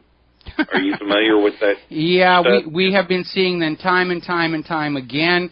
They're about as credible as all these studies, and we were going to talk about this later in the show about how global warming is accelerating, and you're not seeing it because the heat is hiding deep in the ocean to fool you all. Yeah, we know that science is for sale. ClimateGate proved that. We know that big money is driving the pharmaceutical industry, and they will use that money to basically buy as many scientists as it takes to say, yes, their products are safe. But the reality is we're up to now 1 out of every 50 American children is suffering some degree of autism, and we are, not coincidentally, the most vaccinated nation on earth. Well, Mike, it's just a simple proposition. You say it's now getting close to 1 in 50. We know it used to be 1 in 16,000. Yes. And when it goes from 1 in 16,000 to 1 in 50, we know there has to be a common denominator that's causing it. Well, go over and look at the Amish children. Now, some of the Amish are getting talked into doing vaccinations, and they're starting to come down with autism. But among the Amish community, which traditionally avoids this kind of medical treatment, autism is almost unheard of. Right. Okay. All right. Well, I was just curious if you were aware of this whatever specific study it is they were referring to. Yeah, again, we see these come out every once in a while where they're trying to reassure the public, yes, please go on buying our product. Pay no attention to all your friends and neighbors and family who are saying their kids came down sick after getting the shot. You must rush in and get your shot and give us your money, and that's basically what's driving it. And the whole medical establishment has lost that Hippocratic principle of first of all do no harm. And you can see that on those commercials they have on TV about the new Flamadol. And if you take it, it will make you smiley and handsome and your hair will grow and your virility will return. And then there's that fast voice at the end saying, if you take this thing, you could get cancer, leukemia, you could die, and all the rest of that. But if you get sick from our medication, don't worry, we have another medication to sell you. Basically what it comes down to. Okay? All right. Have a good weekend. All righty. Well, we're coming up here on our station identification and the lovely Lady Claire. And when we come back during the next hour, other topics I want to get into, the gun grabbers are out at it. Obama and Biden, they're out there whistle stopping. They've got all the mothers of the Newtown victims, and they're out there crying and saying, please, say future children, take the guns away. More kids are killed drowning in swimming pools than by guns. Should we ban swimming pools now? Got to take a break for station identification. We'll be right back. And aloha, America. Welcome back to our show. And for those of you on Justin TV, the lovely creature here in the background is the ever-lovely Lady Claire, and as usual, she joins us in hour number 3 on Friday to bring her unique perspective to what's going on. So what is uppermost on your mind right now? Well, I am thinking about the reports that we're getting, not in corporate news here in America, but of the 51-day hunger strike at Guantanamo. And the response of the higher-ups in the command has been to refuse these people water. Yeah, that was just coming in when we went to air. My gosh, Mike. That's a violation of international law. Yeah. It's a violation of the Geneva Accord to deny water to prisoners. Yeah. It's after 3 days without water, your body starts to shut down. Oh, Your the kidneys will fail. Yeah. And it's just a way of getting them to eat food, saying, if you want water, you will eat this food. Because they saw what happened recently in Israel, where one of the Palestinian hunger strikers succeeded in getting the Israeli government to back down. Yes. And because we know that the reason the U.S. is keeping these detainees in Guantanamo is because worse things were done to them than waterboarding, things that left visible scars. Mm-hmm. The U.S. government does not want them to ever see reporters, the light of day, and so in a way, I'm not surprised the U.S. is resorting to this technique, but it is a clear violation of the Geneva Accords. Yeah, it's a very slow form of murder is what it is. All righty. Anything else you want to talk about? Yes, I'd like to talk with you a little bit, and I know this is going to have to extend into the next section. What is Kim Jong-un thinking right now? I don't think he's thinking. I presume that all of this propaganda and bluff and bluster is really intended for internal domestic consumption of the North Korean people, that he is powerful and he will protect them from the invading United States. But he is really not thinking clearly in terms of trying to mitigate the pressures from the United States of America. He is basically giving the U.S. everything they want to try and get this war going in North Korea. Right now, the money junkies are desperate for this war. They don't even care who it started with. North Korea will do just as well as Syria, as well as Iran, as well as Monaco, as well as Australia. Just anybody that they can get this war going before the financial system collapses and the world blames private central banking for it. But I've got to ask a question about this young man. I do know in terms of his background that he was educated in some of the finest private universities in Europe. George W. Bush was educated in some of the finest private universities in the United States. I know. Didn't work with him. No, didn't work either. But aren't some of his generals, are they terrified to tell him what he really has and what he really doesn't have? Does he actually know that he cannot successfully do this against the United States, that he's going to get pummeled? I presume, and like I said, I think this bluff and bluster is for internal propaganda purposes. And I would hope that Kim Jong-un, or at least his high command, would not allow something that's an actual military provocation to go forward, because it basically would open the door for South Korea, Japan, and the United States to go on into North Korea. And, of course, the real goal of going into North Korea is to provoke a war with China. Yeah. Again, the goal for that is to politically and economically isolate China so their gold-backed yuan is no longer being talked about as a replacement for the dollar. And, of course, if the U.S. can get war with China going, the U.S. can tell China, hey, we don't have to pay back all that money we borrowed from you. But don't some of the adults in the room in the bowels of power in D.C. recognize that the U.S. does not have the troop strength, it doesn't have the manufacturing, and it doesn't have the money to ensure a successful outcome of a war against China? I'm scratching my head. You know, people who've got, they may be thinking, we'll just wave our nuclear weapons and China will back down. I don't know that that is a given, especially if China has gotten those maneuverable warheads from Russia. We've got to take a break. And aloha, America. Welcome back to the show. And before we go back to Claire, we're seeing some traffic on Facebook and Twitter that the Air Force reserves in Portland, Oregon have been put on standby. And the reason I'm mentioning this is not confirmed. I'm looking for confirmation, but the reason I'm mentioning it is because immediately in this Facebook thread, somebody was leaping in and saying, oh, there's no Air Force base in Portland. This is nonsense. Don't believe whatever. But on checking, there is an Air National Guard base in Portland, which is the home of the Air Force Reserve Command for that region. So when the shills are coming on and saying, oh, there's no Air Force Base, and you find out there really is a reserve there, we do need to be paying attention to this. It is very obvious that the U.S. government is trying to get war going anywhere. They're pushing on Syria. They're pushing on North Korea. They're desperate to get this thing moving forward. We'll be keeping an eye on this. Now, Claire, what is the next topic you wanted to get onto? The next topic that I wanted to look at and share with you is the fact that President Obama has been using a lot of his executive power through executive orders in terms of gun control and in terms of tightening up the background checks. Also, he is planning for $1 million study on what causes gun violence. And the question that he seems to refuse to want to face is how many of these shooters in these terrible tragedies were on selective serotonin uptake reinhibitors, SSRIs. That's reuptake inhibitors. Reuptake, I'm sorry, yes.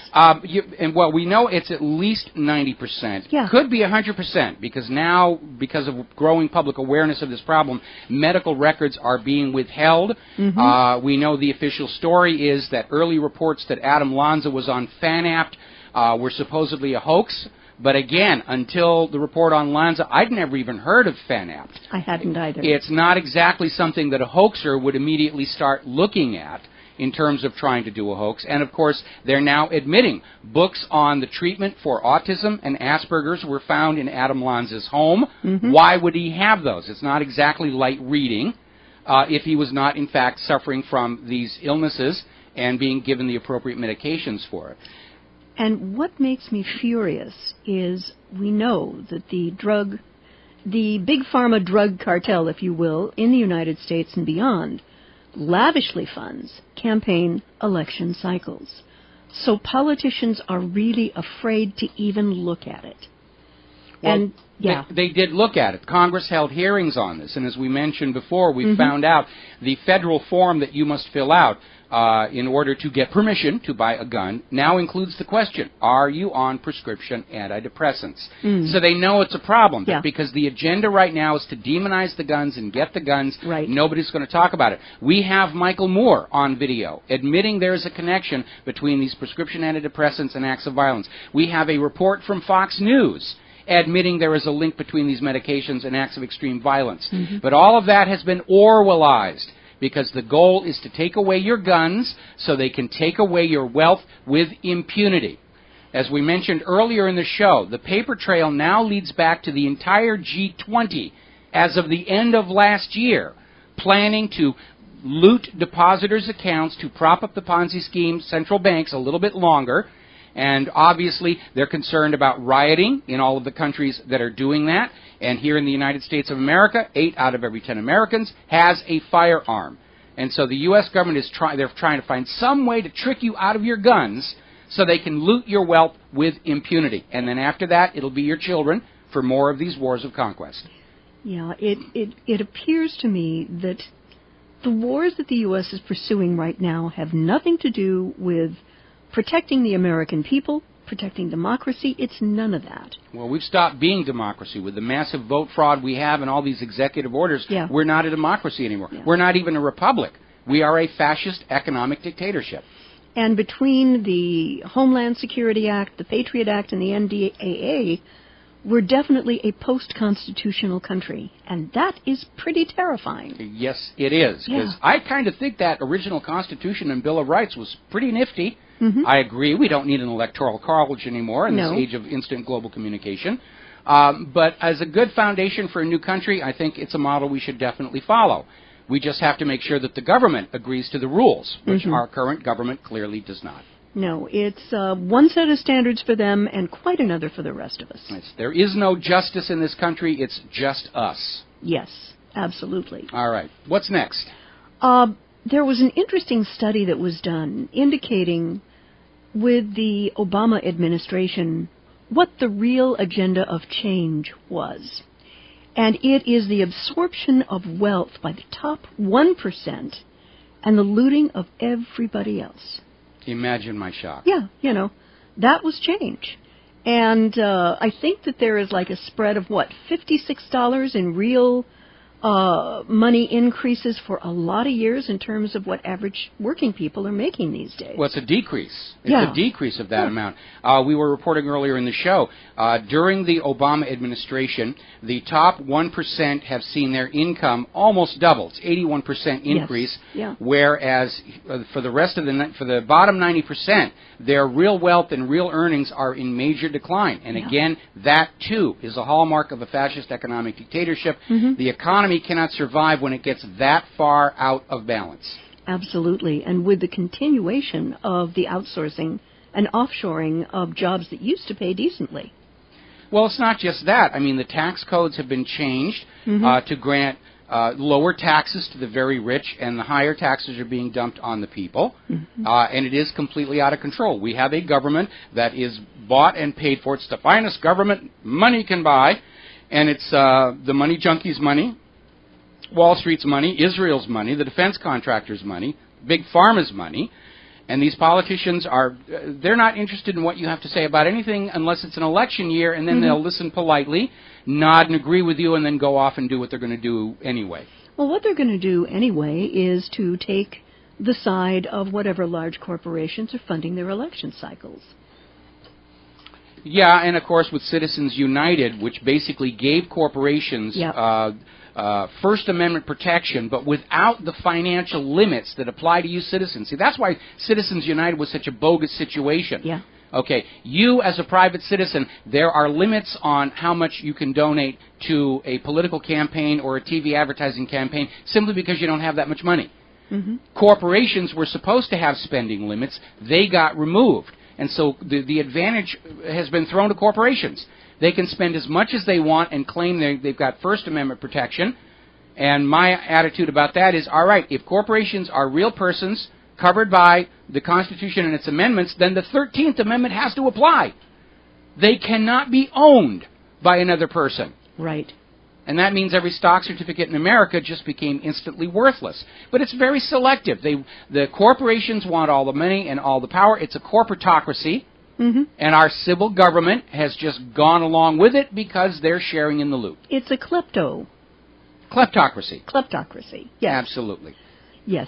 Anything else? I think that's it for this segment. All right, fantastic. I'm going to pull down your microphone here while you make good your escape and go back to some of the other things that I need to talk about. Phone lines are open, 800-313-9443, 800-313-9443. Now, getting back to the gun grabbers, as I mentioned before, Obama and Biden, they're out there literally campaigning to disarm Americans. They're out there whistle-stopping. They've taken along all the mothers of the Newtown victims, and they're waving the bloody shirts and trying to say, oh, guns are bad. You shouldn't have guns. Meanwhile, of course, the U.S. is just pouring guns all over the hired mercenary army in Syria. It may be that Obama's announcement yesterday that he wanted to pull back from sending guns over there was an attempt to derail people from saying, why are you saying guns in the hands of people are bad when you're just shipping them like crazy over to the hired mercenary army, sending them in to Mexico through Fast and Furious? Why is everybody else in the world entitled to have these guns but the American people?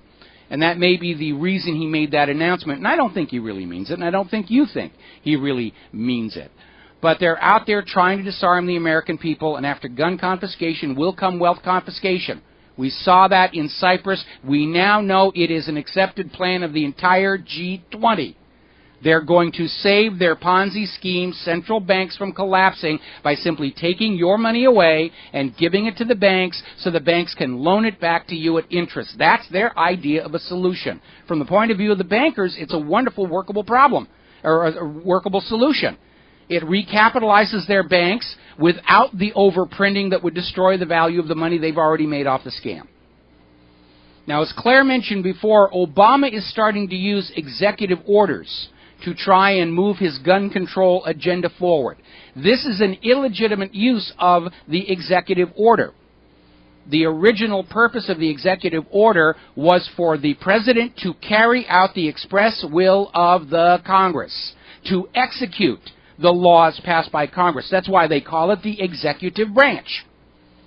It was never intended to be stroke of the pen, law of the land dictatorship. But he's using it that way. Now, Michael Bloomberg, I mean, fresh from the other day when they were screaming that anybody opposed to Bloomberg's gun control is just being an anti-Semite. That's how desperate they are about this. Now then, Bloomberg is out there saying that police officers should not protect Americans until there is strict gun control.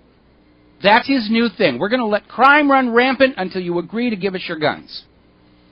Well, if the police are not protecting Americans, then fire them all because they have no other use.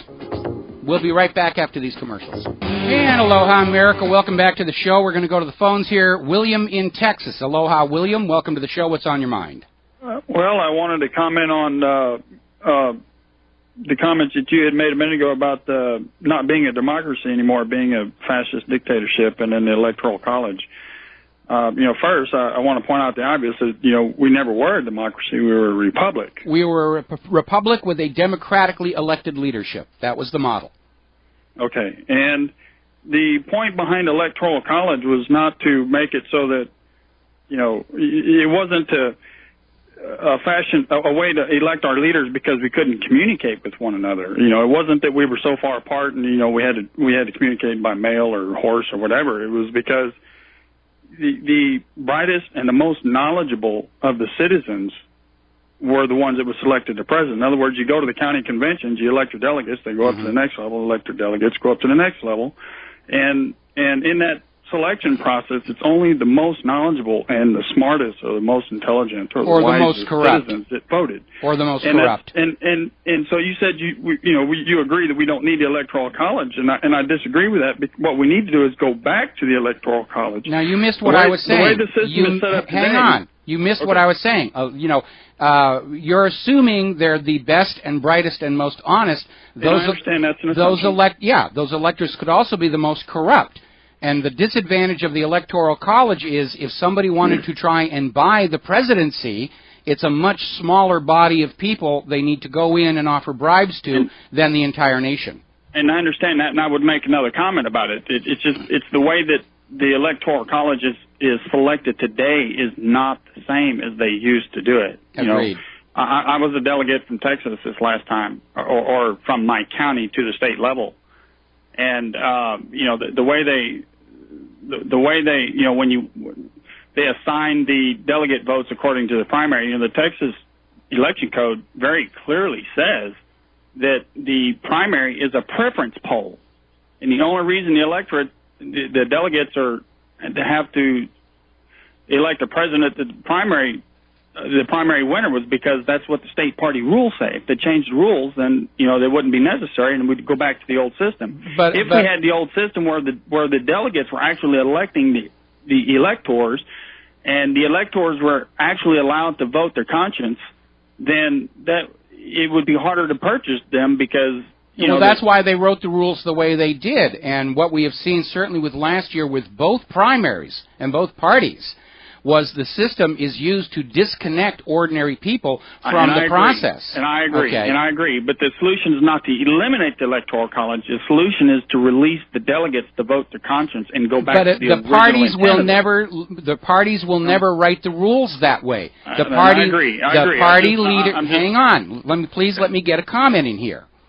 The party leaderships always presume or assume or arrogate their role is to control the party and offer it up for sale to the highest bidder. We saw that in 2008 and again in 2012 with the Republican Party leadership just use hammer and tong to keep Ron Paul out of the running, and they're still trying to pretend they found a reason why they lost both elections that doesn't include their ignoring the expressed will of their own voters. We saw it last year at the Democratic Convention where they ignored their own elected delegates to put Israel back on the platform. It is the party machinery that is the problem, and we need to remove the hooks by which the party machinery can take control of the party and disenfranchise the rank and file. So we're going to have to agree to disagree on this particular issue. I think thank you. We're going to let you go. All right. I think we need to understand that in the current technological climate, direct participatory democracy is possible and inevitable and necessary. And in the blueprint for the new America, the new whether we call it federal government or national government, is there to basically take care of the nation itself. And the large issues, like bailouts to Wall Street, going to war, can and should be put to a general vote among the people. And that is the new model. I think the time has come. It is now technologically possible to do. And the whole reason to have any kind of collection of authority or power at any level, whether it's electoral college or party committee, is to consolidate power in order to offer it up to for the highest bidder. And I understand you're saying you'd like to see the Electoral College continue, but our own history has shown it is a corruptible mechanism. Let's just get rid of it. Back to the phones. Bill in New York. Aloha, Bill. Welcome to the show. What's on your mind? Yes. Good afternoon, Mike. Mike, a quick question on the Federal Reserve, if I could. Sure. If the government nationalized the Federal Reserve and basically took it over, let's say they could do it. I realize it's not going to happen, but let's say they did that. Would that effectively eliminate the majority of the national debt? It would. I think it's owed to them. If I'm not correct. A significant portion of the debt is owed to them, but not all. There's been a lot of foreign borrowing going back to the end of World War II. We got to take a break for commercials. I'll address this when we come back from these words from our sponsors.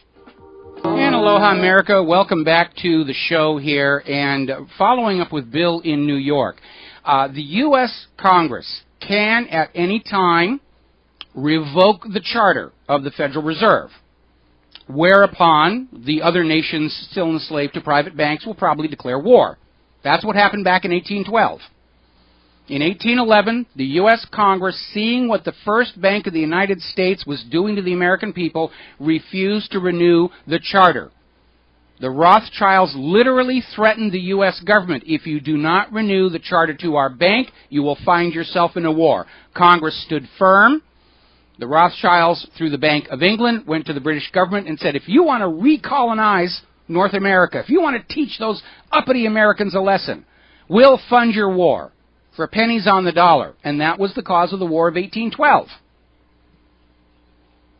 The U.S. government could nationalize the Federal Reserve. Following World War II, when the U.S. dollar took over from the British pound as the global trade and reserve currency, Britain was forced to nationalize the Bank of England, but it's still operating as a bank that issues the public currency as a loan at interest. The only model that works for the people, for the nation as a whole, is the model that was adopted by the United States on its founding. The government coins the money, spends it into circulation to buy what the government needs. The money passes through commerce, through the population, without accruing any interest, and is taxed back in the same amount at the end of the cycle to balance the books. And the private bankers hate that. If you go back to my article, All Wars Are Bankers' Wars, and you read what the European bankers were saying about Lincoln during his greenbacks, they were terrified of a nation that could operate free of debt, because that debt is the means of enslavement of nations and people to those private bankers. They will not let it happen. They will bribe whatever government is needed. They will start wars if needed. They will assassinate presidents if need be. And they will not hesitate to send 1 billion human beings to horrible, painful deaths, as long as the remaining 6 billion gladly go back to slavery to a private central bank issuing the public currency as a loan at interest. Now, over at Daily Mail, who, if you will remember, a few days ago blacklisted me from commenting, and this might be the reason why.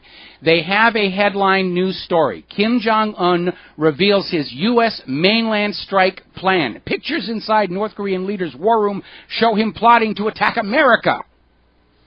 And if you look very carefully at that last photo where there are, well, actually it's about, let me see, it's 1, 2, 3, 4 pictures down, and they're showing a picture of the map room, and they have the outline of the United States, and it's showing the lines, and it's labeled New York City and Los Angeles and Austin in English, which isn't a big language in North Korea, I might add. It is a fake. They simply took an outline of the United States and they plopped it over an image of the map room in Korea, and there's no justification for lining it up. They're trying as hard as they can to sell you the idea that North Korea can attack the mainland United States. They are that desperate to sell you this idea that North Korea is the danger, North Korea is the threat. They're pushing it so hard, this idea that he can hit the mainland United States. I would not be surprised to see a big bang somewhere in California or even here in Hawaii to be blamed on North Korea. They are that desperate to get this into a full-blown world war before the economy collapses. Because that's their agenda. We're in a race between the collapse of private central banking on a global scale and a global thermonuclear war. And the bankers, they want to go with the war. For the reasons I said before.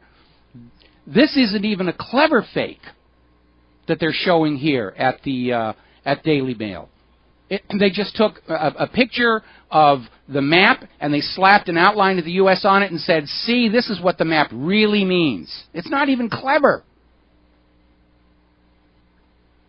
They're just pushing as hard as they can. They need a war, any war, North Korea, Iran, Syria, South Africa, Saudi Arabia. They don't care. The bankers don't care where the war is. They don't care which side wins or loses. They don't care that millions of your children will die in this. It's all about maintaining the control of these private central banks issuing the public currency as a loan at interest. It's a Ponzi scheme, and it's on the verge of collapse, and they are so desperate, they're literally keeping it alive by taking billions from the people to give to these private banks to loan back to the people at interest. And that can't last forever, and that's why they're pushing so hard for a new world war. Because it worked the last two times. Got them off the hook. Ooh, it's not our fault the economy has collapsed. There's a war on. Blame the Germans. Ooh, bad Germans, bad Germans. They killed the economy. Japan killed the economy. The Iranians are killing the economy. These are not moral, responsible people. They know they screwed this up. They know this Ponzi scheme banking system is a fraud and must end in collapse. They're not going to stand up there and say, you caught us. We really messed this one up, didn't we? They will start a war to have somebody to blame for all of this stuff that's gone on. To duck the responsibility for what they did. To keep the scam going a little bit longer. Fool me once, shame on you. Fool me twice, shame on me. Fool me a third time, double shame on me. So, I mean, I'm looking at this picture in the Daily Mail, and they just said, we just superimposed the outline of the United States. This is what the map really means. And it's a complete fake. It's a complete fake.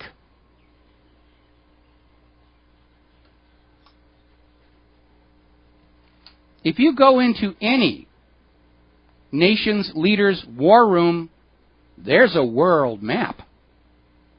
Doesn't mean they're seriously thinking of attacking the rest of the world. It's just having the maps.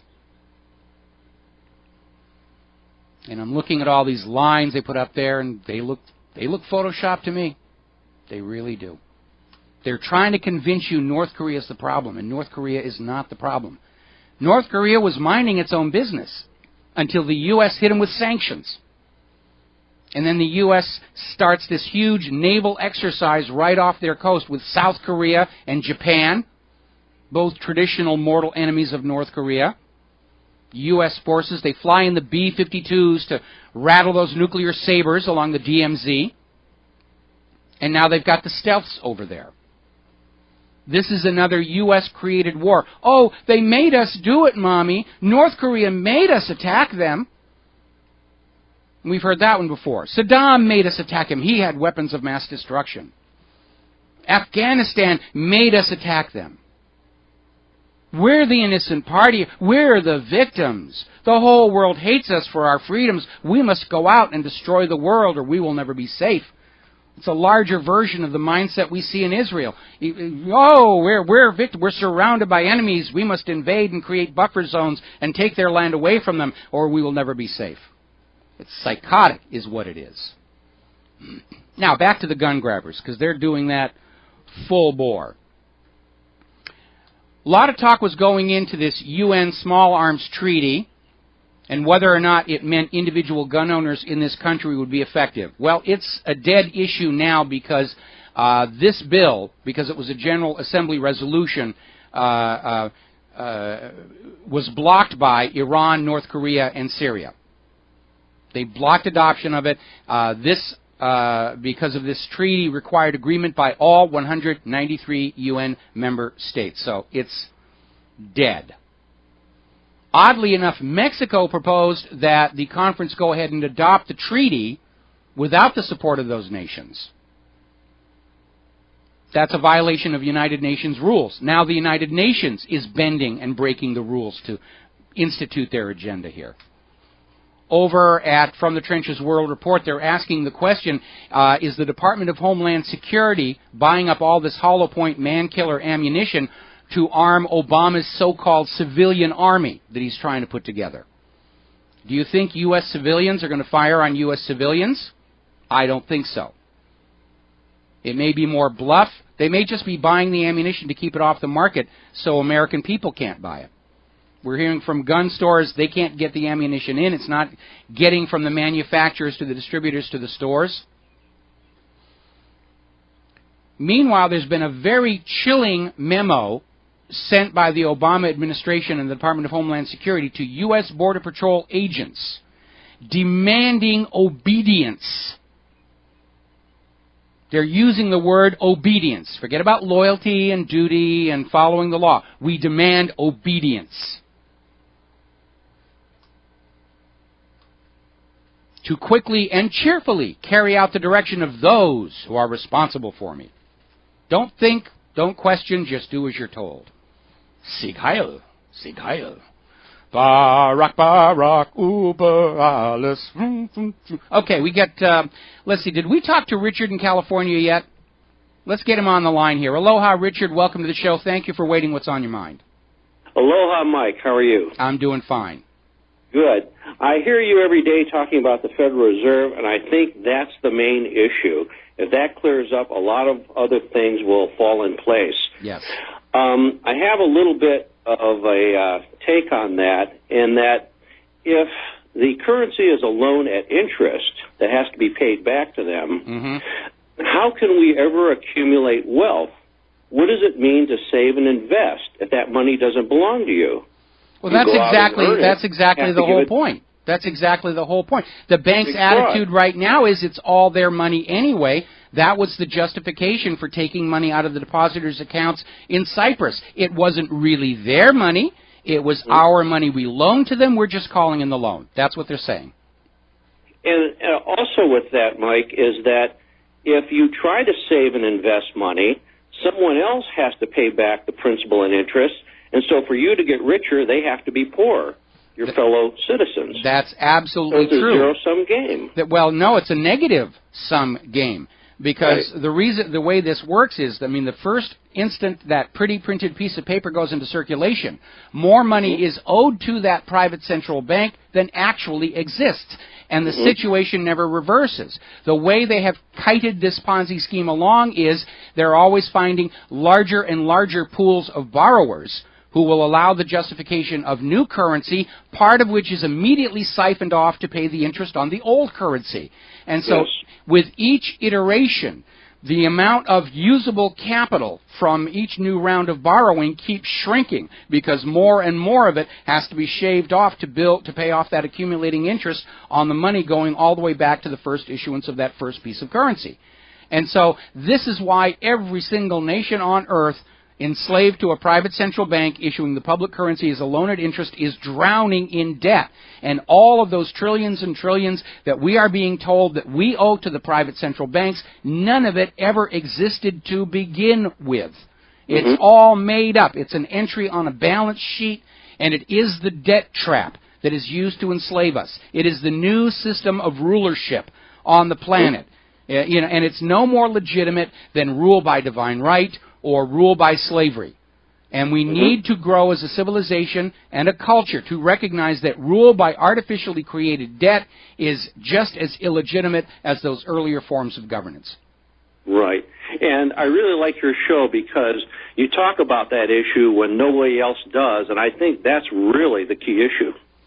I would agree with you. And again, it's not just the Federal Reserve. It's the whole model of the private central bank that is the problem. These are the common enemy of all mankind, and they have been responsible for virtually every major war this country has been involved in.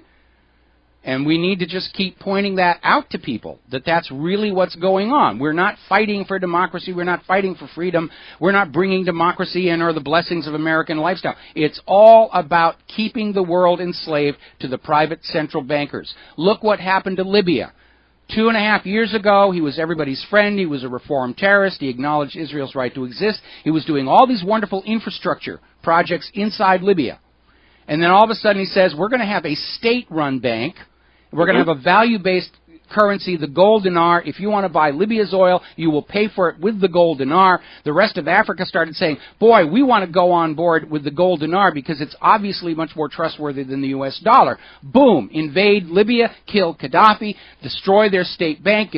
They had a brand new private central bank cranking out the debt currency before the war was even over.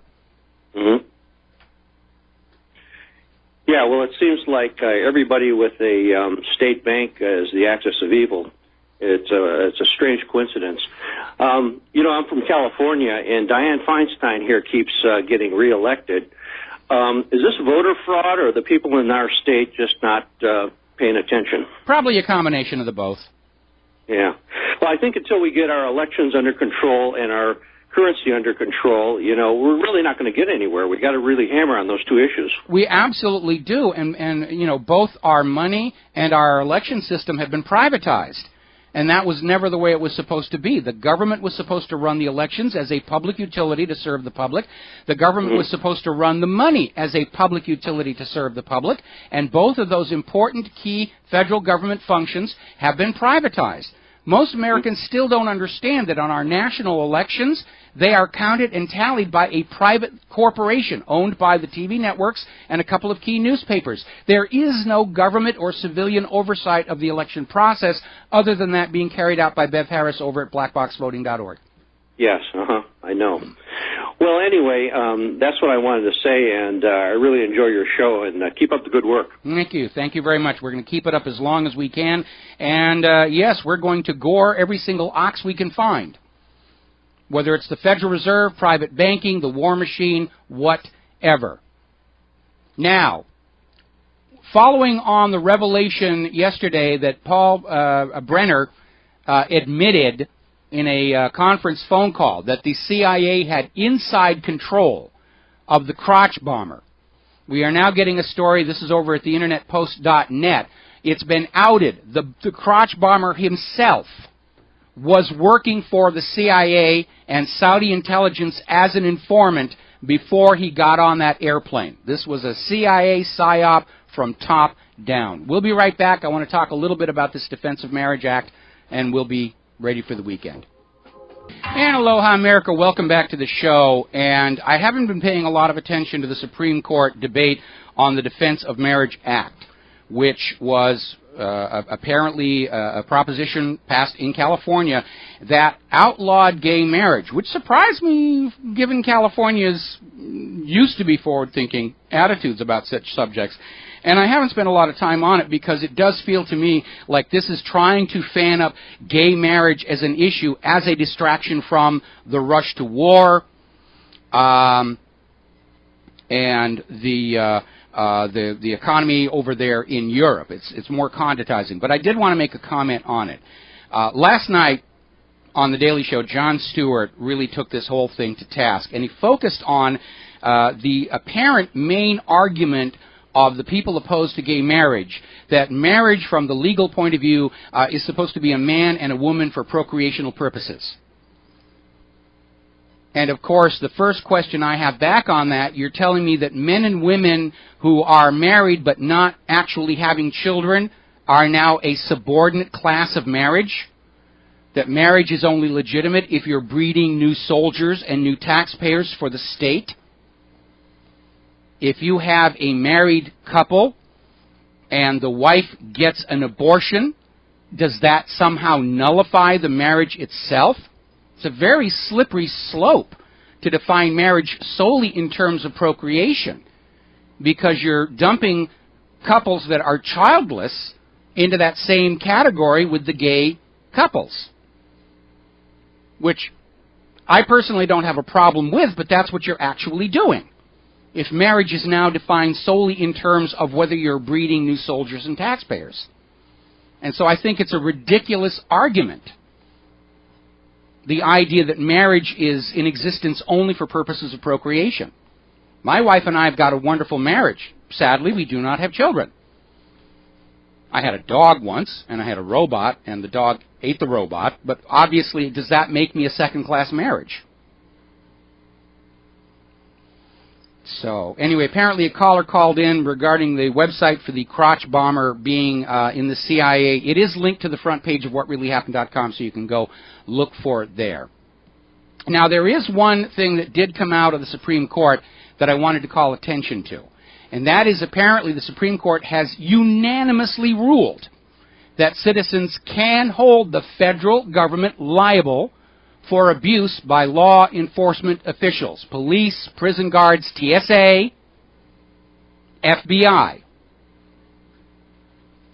If a federal government agent intentionally abuses you in the course of their employment, they and the federal government can be sued. Up until now, the attitude has been, you can't sue the government for whatever they do because they're just doing their job. They are only following orders. You cannot sue them. And the Supreme Court just said, yeah, you can. Unanimous decision.